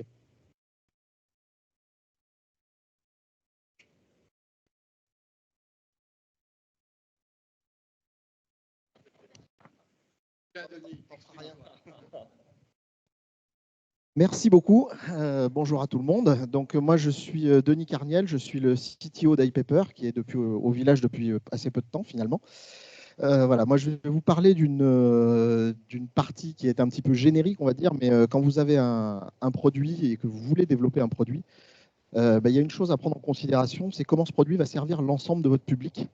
Et donc, comment ce produit il va évoluer dans le temps, comment on va faire en sorte que s'il a du succès, ce que je vous souhaite, il puisse continuer de fonctionner. Donc, je vais surtout parler en fait de choses assez génériques. Alors, je vous laisse 2 secondes pour lire un petit peu tout ça, mais la charge est trop importante, ça ne va pas tenir. C'est pas légal, ça ne peut pas rester comme ça. C'est pas prévu, il va falloir refaire toute la plomberie. Qui pense que c'est mon maçon qui me parle de ma future baraque? Hein? Personne? Bon. Qui pense que c'est mon équipe de dev qui me dit qu'on a des problèmes? Voilà, c'est les mêmes. Et en fait, c'est les mêmes problèmes. C'est-à-dire que ce soit la construction d'un bâtiment ou que ce soit la construction d'un produit, vous allez avoir exactement les mêmes soucis de faire face à des grosses problématiques, à des gros travaux, si vous n'avez pas anticipé un minimum les choses. Donc, on est toujours sur la même problématique. Et beaucoup de startups, alors j'ai mis ça, c'est juste pour vous illustrer le truc, j'ai cherché un petit peu des raisons pour lesquelles les startups se plantent. Alors bien sûr, il y a le financement, bien sûr, il y a les problèmes de direction. Et puis, il y a tout un tas de petits trucs au milieu, des challenges légaux, le timing qui n'est pas bon, on a des problèmes techniques, on n'a pas le bon fit entre le produit et le market. Et en fait, tout ça, finalement, c'est effectivement lié au fait qu'on n'a pas forcément bien anticipé ce qu'on veut faire ou ce qu'on a besoin de faire. Alors, on est dans un monde fondamentalement où tout se transforme. Donc, je pense que certains d'entre vous l'ont déjà vécu, d'autres sont en train de le vivre. Il y a un gap énorme entre l'idée initiale qu'on avait quand on a commencé l'aventure et le produit final auquel on arrive, ou le produit final auquel vous allez arriver. Pourquoi? Parce que on a discuté avec des clients, on leur a présenté des choses, voire on a mis en place un MVP et on a fait tester des choses. Et on a eu des retours, on dit mince, il y avait des choses qu'on n'avait pas anticipées. Ils le voient comme ça, eux. Moi, je ne le voyais pas comme ça. Mais ils sont dans le métier, donc ils ont forcément une part de vérité dans ce qu'ils disent. Le marché évolue tout le temps et comme l'ont dit mes camarades, si on est arrivé à utiliser l'agilité, c'est simplement parce que le marché évolue de plus en plus vite et que les gens veulent de la réactivité. Et puis il y a des contraintes légales qui apparaissent, des choses qui n'étaient pas là quand on a commencé à réfléchir à une idée ou qu'on ne connaissait pas, et puis qui pop. Donc on est obligé d'adapter tout ce qu'on va faire à ça. Et puis il y a une deuxième grande problématique que la plupart d'entre vous qui êtes au village n'avaient pas encore bien touché du doigt peut-être, mais certains commencent. C'est qu'à un moment, on va passer de l'artisanat à l'industrie. Donc passer de l'artisanat à l'industrie, ça veut dire que je vais quitter mon petit atelier où je suis tout seul en train de bricoler, enfin des fois on est deux, pour aller vers une usine. Et qu'est-ce que ça veut dire? Ça veut dire qu'on va multiplier les intervenants. Ça veut dire que la volumétrie ou la quantité de choses à faire va être complètement différente, plus du tout la même. Et ça veut dire qu'on va être obligé de mettre en place des opérations ou une façon de gérer tout ça qui va être très très différente. Parce que justement, on a plus d'intervenants. Donc les rôles et les responsabilités vont être partagés. La façon de travailler va forcément évoluer là-dessus. Donc tout ça, ça veut dire quoi? Ça veut dire qu'en fait, on a un énorme besoin de ne pas rentrer dans cette fameuse spirale infernale. Où vous verrez peut-être, vous reconnaîtrez peut-être certaines choses. On manque de temps, on manque de ressources. Alors, on va prendre des raccourcis. On ne va pas faire les choses exactement comme ce serait bien de les faire, mais on va zapper quelques trucs. Alors, ça peut être aussi sur la sécurité, sur les tests, sur la qualité, sur ces choses-là. Et puis, du coup, on va partir avec un produit qui n'est pas parfait, qui a un peu des bugs, qui a un peu des fonctionnalités qui ne sont pas complètes ou qui ne sont pas exactement ce qu'on devrait faire. Résultat des courses, qu'est-ce qui nous arrive? On a des bugs à corriger, donc ça va nous cramer du temps. On a des fonctionnalités qui sont manquantes, donc on va gérer des choses à la main. Et qu'est-ce qu'il en résulte? C'est qu'on va manquer encore plus de temps. Et là, on commence à rentrer dans l'espèce de spirale où on va droit dans le mur du truc, où on se dit « Ah, il faut que je gère des trucs pour des clients, il faut que je leur livre des choses parce qu'ils m'ont demandé des choses, mais mon équipe en face, elle est plus capable. » elle n'y arrive pas. D'accord? Pourquoi elle n'y arrive pas d'ailleurs? Des fois, on ne le sait même pas. Donc, l'idée finalement, c'est d'essayer d'anticiper les choses autant que faire se peut. Bien sûr, il y a des choses qu'on n'anticipera pas, mais tout ce qu'on pourra anticiper, ce sera autant de temps gagné, autant de choses préparées à l'avance qui nous permettront de faire face aux autres imprévus. Donc, il va falloir partir de tous les besoins qu'on peut envisager, qu'on peut anticiper, qu'on peut imaginer, et de les lister, et de les trier, de les gérer, de les prioriser, aussi bien au niveau du business, au niveau des utilisateurs, la logistique quand il y en a, si on a des produits qui incluent ça, tout un tas de sujets financiers et ainsi de suite. Donc tous ces besoins, en fait, ça va nous permettre de définir une vision. Et ce qui est très important, en fait, c'est que cette vision, elle soit partagée. C'est-à-dire que cette vision, on puisse la communiquer aux éventuels clients, bien sûr. C'est intéressant qu'ils sachent ce qu'on va leur livrer bientôt, mais aussi aux équipes.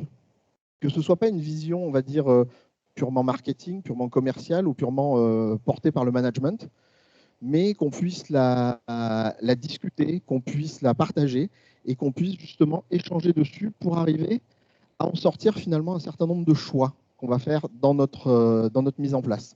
Donc des choix d'architecture sur comment je vais structurer mon logiciel, des choix d'infrastructure, où est-ce que je le déploie, est-ce que je le déploie chez moi, est-ce que je vais sur du cloud, est-ce que je commence sur une solution mais je sais que demain c'est une autre qui va m'intéresser.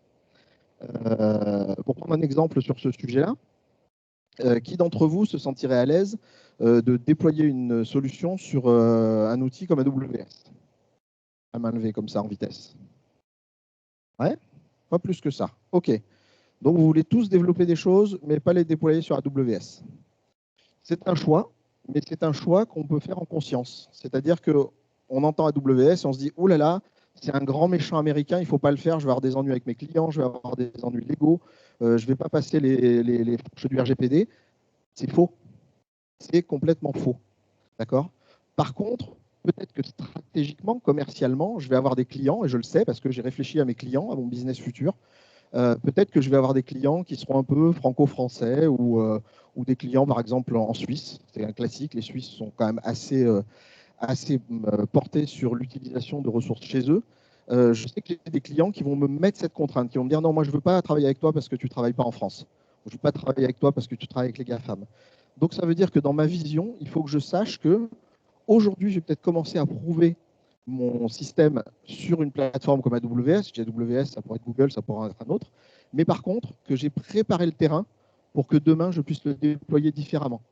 Que je puisse le déployer sur une solution cloud souveraine, OVH ou un autre, en France, par exemple, pour faire plaisir à mes clients ou à notamment des clients institutionnels sur ces choses-là. Et c'est vrai pour les outils, c'est vrai pour tous les processus qu'on va mettre en place. C'est de commencer à réfléchir à l'avance à ce qu'on veut faire après-demain. Parce que si j'ai réfléchi à ce que je veux faire après-demain, j'aurai la possibilité de mettre en place les premiers jalons de tout ça. D'accord? Si mon objectif dans la vie, c'est d'aller grimper l'Himalaya, c'est pas la peine que j'aille prendre un billet pour Katmandou et acheter des chaussures de rando spéciales moins 20 degrés. Ça ne me sert à rien, je ne suis pas taillé pour aujourd'hui. D'accord? Donc, je vais peut-être commencer par aller faire de la marche le week-end, m'intéresser à quels sont les sommets dans le coin, accessibles, et petit à petit m'entraîner. D'accord? Ça, c'est si je veux aller grimper l'Himalaya. Mais si je veux aller grimper l'Himalaya, c'est peut-être pas la peine que je me mette à la plongée sous-marine. Ça n'a pas de lien. C'est pas par là que je veux aller, c'est pas le chemin. Donc, cette vision, elle va vous permettre de définir un chemin et surtout de partir dans le bon sens et d'aller mettre en place les bons jalons pour arriver à votre résultat à la fin. D'accord? Donc, l'idée du Think Big, Start Small, c'est effectivement, donnez-vous une vision de où vous voudriez aller et commencez par des petits pas, mais dans la bonne direction. D'accord? Et ça rejoint effectivement toutes les choses dont on vous a déjà parlé, mettre en place des spécifications claires, être sûr de bien valider ce que vous faites, mettre en place les outillages qui vont vous permettre de rester efficace, de faire grandir tout ça au fil de l'eau.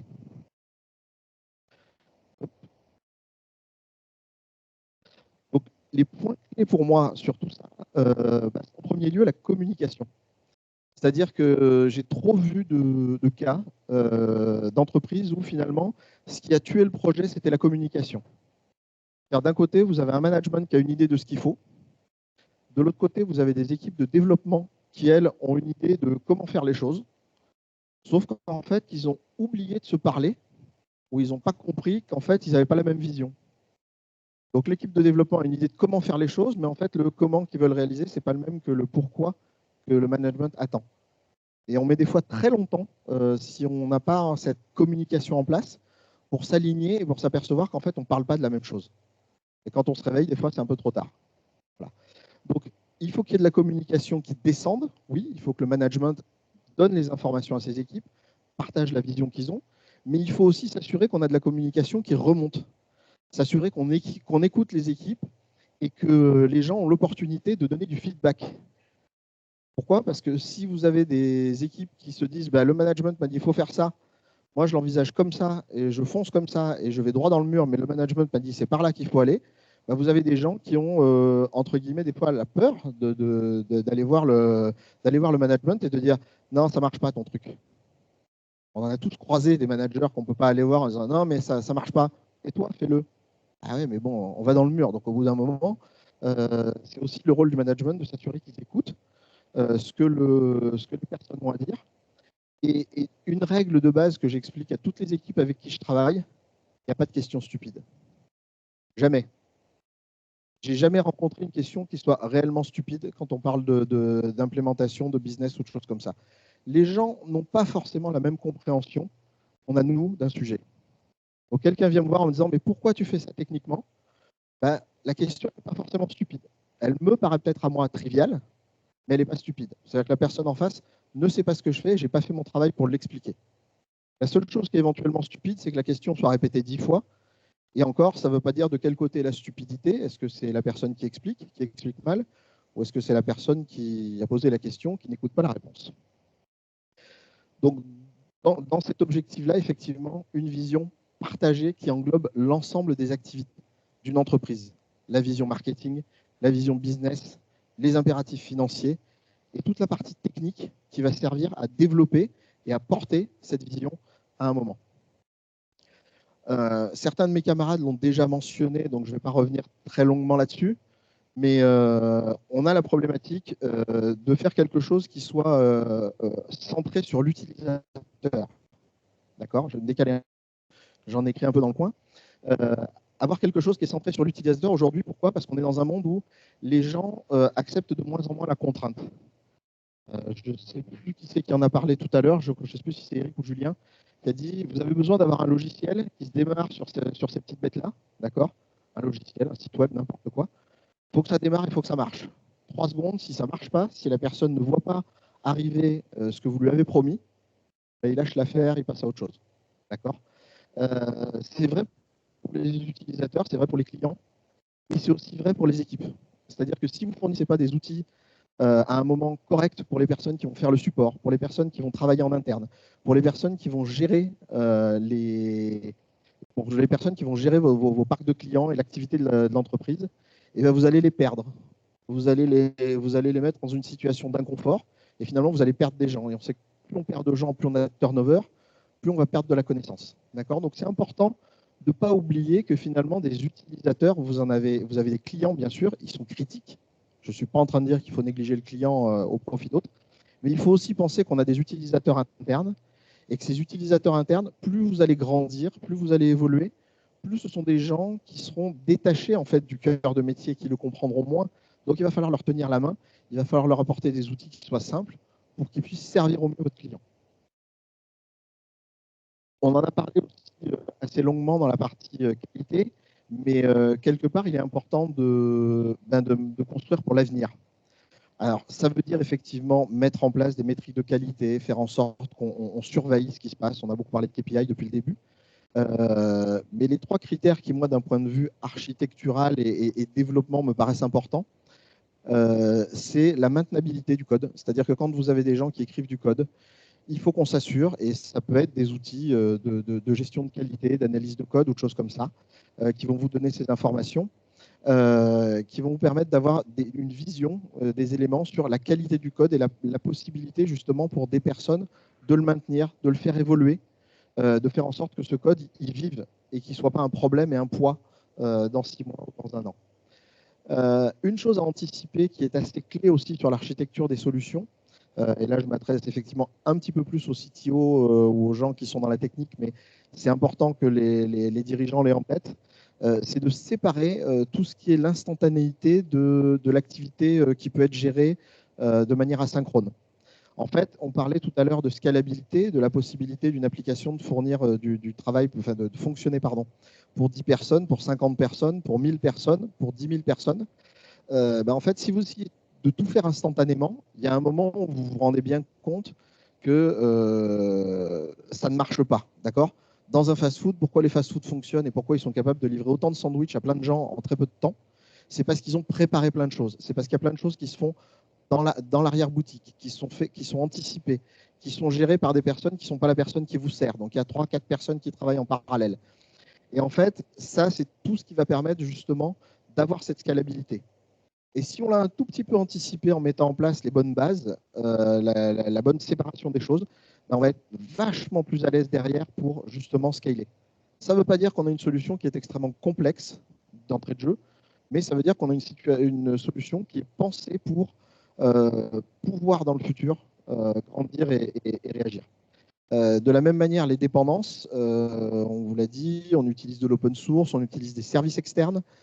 Bien border cette dépendance, bien identifier ce qu'on utilise, comment on l'utilise, et faire en sorte d'avoir un minimum d'adhérence avec ces dépendances, parce que je peux décider qu'effectivement, pour un certain besoin, je vais utiliser un prestataire pas cher pour commencer, parce que je n'ai pas beaucoup de moyens, mais je sais qu'après-demain, et encore une fois, je reviens sur ma vision, j'aurai besoin d'aller vers un service plus évolué, un prestataire qui est plus capable, ou voire même d'internaliser cette fonction plus tard. Et donc, je veux pouvoir brancher ce que j'ai fait en interne sur quelque chose qui existe déjà. Et enfin, l'automatisation. Je rejoins à 100% mes camarades sur le fait qu'aujourd'hui, si vous voulez bouger vite, si vous voulez bouger avec des petites équipes et si vous voulez avoir la réactivité, il faut automatiser des choses. Il faut automatiser parce que ça vous fera gagner en efficacité. Ça vous permettra de grandir en n'ayant pas besoin de multiplier les ressources à l'infini. Et ça vous permettra surtout de garder la maîtrise de ce que vous faites. Et puis ça permettra aussi, il faut y penser, ça permettra de garder des équipes motivées. Il n'y a rien qui énerve plus, qui que ce soit d'ailleurs, de faire la même chose tous les jours. On disait tout à l'heure, il y a des release managers qui sont des gens qui prenaient du code et puis qui le testaient et puis qui le mettaient en prod. Et puis ils reprenaient du code, ils le testaient, ils le mettaient en prod. Moi, je ne sais pas comment faisaient ces gens-là. Je pense qu'au bout d'un mois, j'aurais pété un câble parce qu'ils refaisaient sans arrêt la même chose en boucle. Et il n'y a rien de plus pénible que de refaire la même chose en boucle, surtout quand on a l'impression qu'on n'a pas de valeur ajoutée. Dans un modèle où on a bien mis les choses en place, le développeur n'a pas de valeur ajoutée pour mettre un outil en prod. Celui qui vous dit qu'il a besoin de le faire à la main parce que c'est comme ça que ça se passe, c'est qu'il n'a pas compris comment ça marche et il faut rapidement envisager effectivement d'aller chercher de l'aide à côté avec quelqu'un qui a un peu plus d'expérience sur ces sujets-là. Parce qu'il y a un problème. Donc, l'automatisation, éliminer toutes les tâches récurrentes et effectivement garder de la non-régression et des choses comme ça pour essayer de détecter le plus tôt possible les problèmes et de ne pas passer du temps là-dessus. Voilà, on a une dernière petite partie qu'on va, je pense, aller gérer assez vite. Il y a plein de gens parmi vous qui se posent la question de savoir s'ils peuvent ou s'ils doivent externaliser du développement. Et on sait très bien qu'effectivement, une des problématiques quand on démarre une activité, c'est qu'on a un budget limité. On n'est pas forcément capable de recruter des gens et surtout pas forcément de recruter des gens avec le bon niveau de compétences. Donc l'externalisation, c'est forcément une question qu'on se pose. Mais il y a plein de problématiques en fait dans l'externalisation. Et donc, une des problématiques, c'est de s'assurer, comme Julien l'a déjà dit tout à l'heure, de s'assurer qu'on garantisse qu'on va récupérer. C'est-à-dire qu'il ne faut pas voir l'externalisation comme une espèce de boîte noire en disant bah, tiens, voilà, je t'ai fait une spec, je te la donne, tu vas me développer l'outil, et puis tu me le livres, on se revoit dans une semaine, dans un mois, peu importe le délai, et puis c'est bon, ça marche. Alors vous l'aurez avec quelques prestataires qui sont vraiment sérieux, et puis dans la plupart des cas, vous allez récupérer un truc, vous ne savez pas trop, Donc, on va mettre en place des politiques pour tester tout ça. Et donc, il y a le réflexe inverse qui est de dire, bon, vu que je ne peux pas avoir confiance aux gens qui sont à l'extérieur, je vais le faire moi. D'accord? Alors, le faire moi, ça veut dire qu'à un moment, il faut penser à bien tout compter. Ça, c'est un piège classique dans lequel tombent beaucoup d'entreprises. C'est que je vais le faire moi parce que ça me coûte moins cher, parce que regarde, la personne, elle me prend 100 000 euros pour développer la fonctionnalité. Et moi, finalement, mon développeur, il va faire ça en 8 mois. C'est bien, il me coûte moins de 100 000 euros. Voilà, j'ai pris ma décision, j'ai gagné 20 000 euros. Non, vous venez d'en perdre au bas mot 50 000, voire plus, voire de planter le projet. Pourquoi? Parce qu'en fait, en faisant ce calcul-là, on oublie tout ce qui est autour. On oublie le fait qu'il y a du design, il y a du pilotage, donc ça, il va quand même falloir le faire. Une fois que c'est fini, il faut le tester, il faut le valider. Il va quand même falloir le faire. Et puis à partir du moment où on décide d'internaliser les choses, de ne pas faire appel à des services externes, ça veut dire que dans beaucoup de cas, il va falloir aussi qu'on gère de l'hébergement. Ça, ce n'est pas encore le pire. Il y a des services qui font de l'hébergement. Plus personne, aujourd'hui, quasiment, ne gère ses propres serveurs. D'accord? Même les gens qui font du self-hosted, ils font appel à des prestataires. Par contre, il y a des opérations. Comment je gère ça? Comment je fais en sorte de m'assurer que mon service y tourne, qu'il est up and running et qu'il fonctionne? Et puis c'est pareil, si c'est moi qui fournis directement un service, il va falloir que je le supporte. Il va falloir que j'ai des gens qui soient disponibles pour répondre aux questions des clients. Et tout ça, ça ajoute au coût.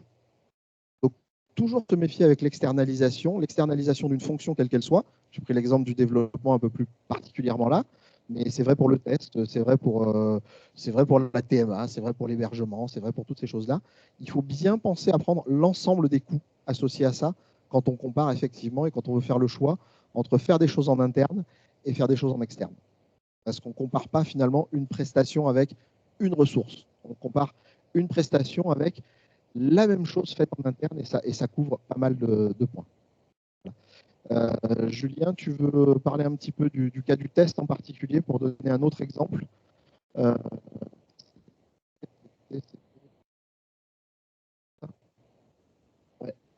Oui.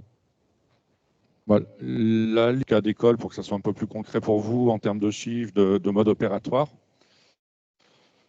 Comme tu le disais, effectivement, une des problématiques, je pense pour une startup, c'est de simplifier le process d'externalisation et d'avoir juste un ou deux partenaires.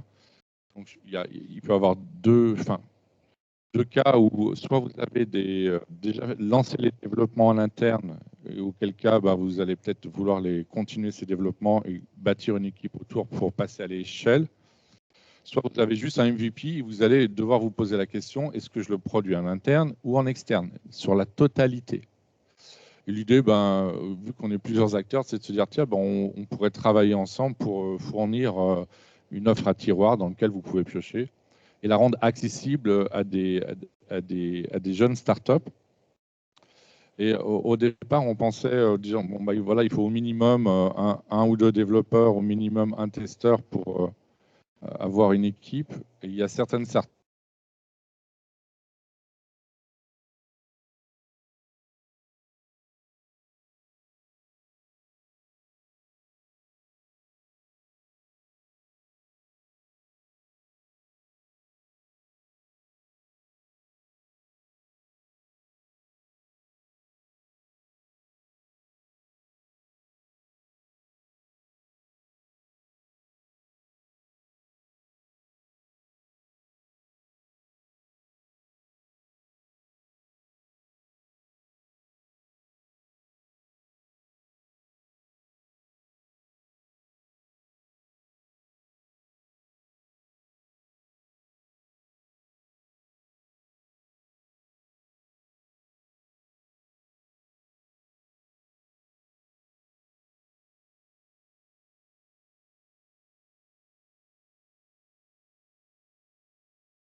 Alors, c'est des audits qui peuvent être au niveau social, au niveau organisationnel, au niveau qualité du code, comment vous développez votre produit. En fait, c'est votre capacité à faire un produit, ce qui est vraiment différent de votre capacité à avoir imaginé une solution innovante à un instant T.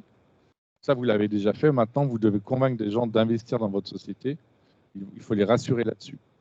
Que le fait d'avoir un expert spécialisé dans la sécurité qui va garantir que vous avez posé les bonnes questions, dans la qualité, que vous respectez des bonnes pratiques en termes de développement d'architecture, bah ça fait toute la différence par rapport à des investisseurs. Ils disent, OK, ils n'ont pas tout le monde en interne, mais ils se sont appuyés sur des experts dans leur domaine et les gars, ils vont pouvoir scaler, ils vont pouvoir accélérer. OK, je les soutiens. Donc, il y a les problématiques liées aux clients, mais ça peut être aussi une thématique intéressante pour faciliter et convaincre les investisseurs de vous aider à accélérer. Voilà, donc ça c'est sur les tests de base, mais vous pouvez rajouter les performances, la sécurité, etc. Ça vous donne un peu un exemple d'un budget qui est somme toute relativement accessible. C'est quelque chose qu'on fait, Julien parlait d'All for Test, ouais. C'est quelque chose qu'on fait chez iPaper aussi sur la partie justement architecture et développement au travers d'une offre qui s'appelle La Fabrique. Donc si ça vous intéresse, si ça vous parle, si vous avez besoin de compétences, n'hésitez pas à nous contacter. Il y a Mathieu et Muriel qui sont là aussi pour répondre à vos questions. Donc voilà, qui pourront vous en dire un petit peu plus. Pour finir, voilà, un cas d'usage peut-être avec une startup qui n'était pas Sophia, mais qui était à Bordeaux, qui est Sunday. Ils faisaient une appliance pour partager des photos, des vidéos sur la télévision avec la famille. Une appliance, en fait. Donc, il y a du hardware et du software. Ils galéraient pas mal sur la fiabilité. Alors, on n'a pas parlé du hardware, mais c'est encore plus dur quand on doit gérer du hardware, c'est clair. Donc, ils nous ont demandé d'externaliser les tests de leur application mobile. Et petit à petit, ils ont eu besoin aussi de s'appuyer sur quelqu'un pour récupérer tout le développement. Et du coup, on a pu gérer l'ensemble de la problématique avec un partenaire pour adresser la partie développement et test sur une startup pendant 2-3 ans. Donc, on est vraiment parti du prototype jusqu'au produit final, ou avec des startups du coin, comme Capsys dans le domaine du mobile, ou Sologer. Sologer, à l'époque, c'était un peu comme une startup, parce qu'ils étaient 30 personnes Sologer il y a une dizaine d'années. Et ils sont passés à 300 en 2-3 ans. Ils ont des gros problèmes de qualité. Ils ont décidé eux-mêmes, même s'ils avaient les moyens d'embaucher, d'externaliser les tests. Donc, on est passé de 2 testeurs chez eux à 20 testeurs. Donc, on testait tous les sites web de Sologer, toutes les applications mobiles, parce qu'on connaît Sologer, le principal site, mais ils ont plein de sites différents. Et ça leur a permis d'améliorer la qualité très rapidement en 6 mois et surtout d'accélérer. C'est-à-dire que c'est très compliqué de monter des équipes de test, d'avoir la diffusion, mais c'est vrai pour le développement, c'est vrai pour la sécurité. Et le cœur du business d'une société, c'est des time to market, peu importe que ce soit fait en interne ou en externe, mais il faut que ça soit bien fait. Voilà. Pour la suite, peut-être qu'on va, on va enfin vous lâcher, parce qu'on est un petit peu en retard et je sais qu'il y en a plein d'entre vous qui ont faim et soif. Donc, on est dans les délais, je crois. On n'est pas très loin, au final, on s'est un peu rattrapé. Mais donc, on va, je pense, laisser Aurélien conclure. Et après, il y a un petit peu à boire et à grignoter qui vous attendra dehors. Est-ce qu'il y a la personne de BPI qui est là ou pas?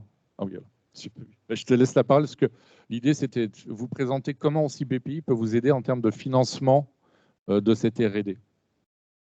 Désolé, j'avais oublié cette étape.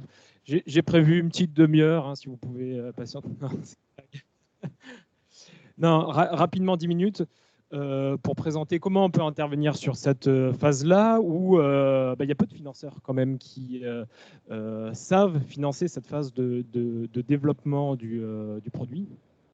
Et je suis content de passer après Daniel et Julien qui ont parlé de beaucoup de sujets qu'on évoque en fait quand on vous rencontre, vous, start-up. On parle souvent moins du BP, de comment vous avez construit votre projet, est-ce que vous internalisez, externalisez, etc.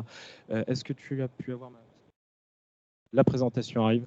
J'introduis peut-être rapidement Bpifrance pour resituer. On a 2 actionnaires, c'est la Banque publique d'investissement, que sont l'État et la Caisse des dépôts.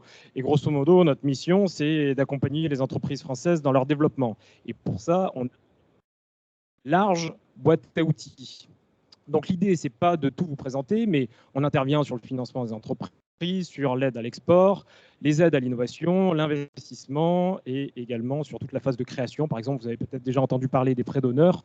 C'est également Bpifrance qui dote les associations en partie qui distribuent ensuite des prêts d'honneur pour les phases de création des sociétés. Alors sur la partie financement du MVP au produit, grosso modo, il faut savoir que chaque jalon de développement implique un jalon de financement. Vous avez besoin de financement pour faire votre MVP.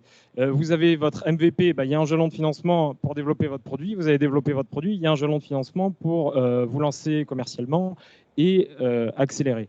Alors sur la phase de développement du produit, on s'inscrit post-MVP, donc c'est-à-dire... Allez, top, c'est moi qui passerai. Nickel. Où on s'inscrit? Vous avez fait votre MVP, donc ça veut dire que vous avez passé le risque, enfin vous avez validé votre faisabilité technologique et vous avez validé votre potentiel de marché. C'est tout l'objet de faire un MVP pour dérisquer ces 2 parties. Les risques associés au développement des produits, vous venez de les voir, moi je n'étais pas là sur les 2 heures précédentes, mais c'est des risques de qualité, de fiabilité, risques de qualité, de fiabilité, de scalabilité, de sécurité, comme on a vu juste avant, et qui implique ça pour vous des risques en termes d'allongement des délais, parce que vous avez toujours des imprévus qui impliquent du temps complémentaire de développeurs ou de prestataires extérieurs, des risques du coup financiers et des risques aussi d'image auprès de vos clients si vous arrivez avec une solution qui n'est pas totalement qualitative. Si on peut mettre la première...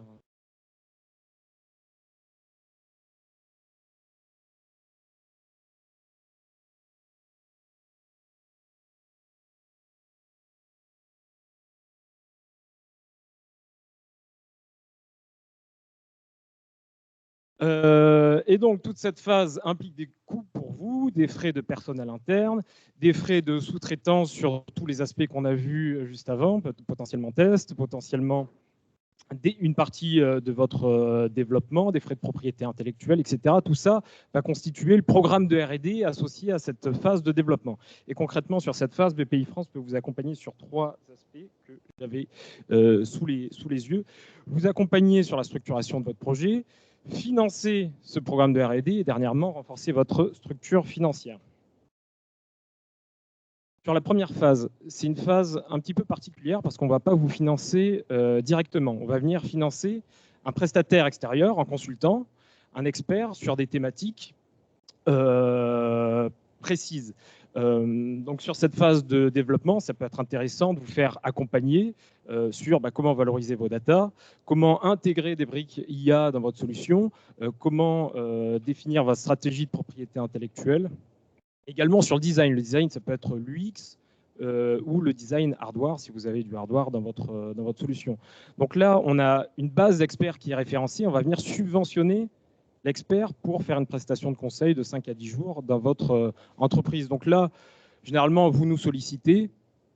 On vous propose une short list d'experts qui peut être intéressant par rapport à votre besoin. Vous les contactez et c'est eux qui vous fournissent ensuite un devis. Deuxième phase, comment on finance la R&D? Donc là, le but, ce n'est pas de dérisquer la faisabilité technologique, mais d'arriver à financer toutes les étapes qu'on vient de citer, qualité, etc., développement, et donc qui implique un programme de R&D beaucoup plus dimensionné, souvent qui se compte à plusieurs centaines de milliers d'euros. Donc on a des financements qui s'appellent avance récupérable et pré-innovation R&D. C'est des financements qui sont remboursables mais qui disposent de périodes de différé importantes, de l'ordre de 3 ans, avec dans l'idée de laisser du temps pour développer votre solution, vous lancer commercialement et commencer à rembourser une fois que vous avez généré du chiffre d'affaires.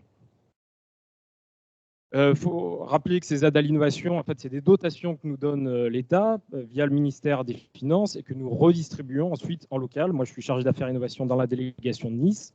On est 3 chargés d'affaires et que nous redistribuons sur l'écosystème local aux startups, mais également aux PME qui font de l'innovation.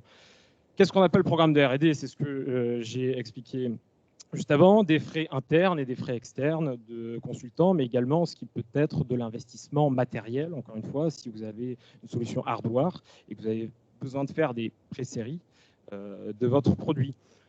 Le principe, c'est qu'on va venir financer une partie de ce programme de R&D. Et donc, qui finance l'autre partie? C'est simple, hein. Soit vous faites du chiffre d'affaires que vous pouvez réinjecter dans votre R&D, soit ça passe par des investissements extérieurs, donc faire entrer souvent sur ces phases des business angels, des family office, pour vous accompagner. Donc nous, on vient, on est dépendant de ce financement pour venir appliquer ce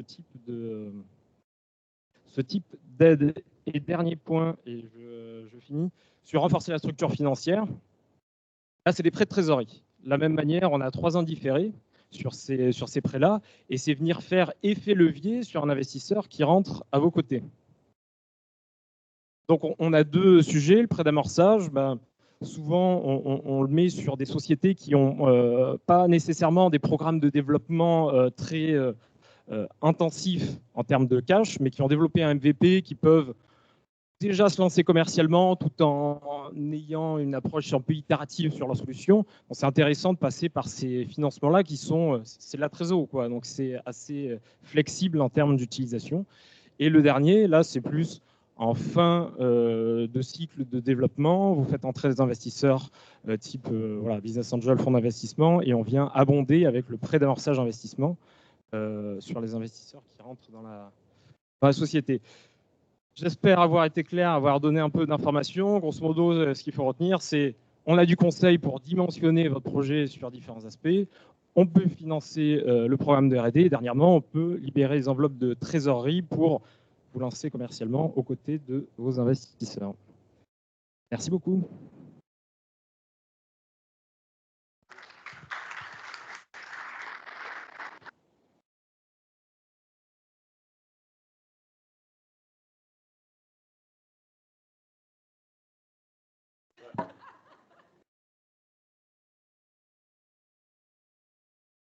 On a fait le tour là, du coup, c'est bon. Donc, déjà, je tiens à vous remercier d'être venu échanger avec nous aujourd'hui. On a plus le temps de le faire aussi au buffet qu'il y a maintenant. À moins qu'il y ait une question qui brûle les lèvres à une personne qui a envie de le partager avec tout le monde. Ok, on est bon. Merci à tous et on reste à votre disposition si vous avez des questions au buffet.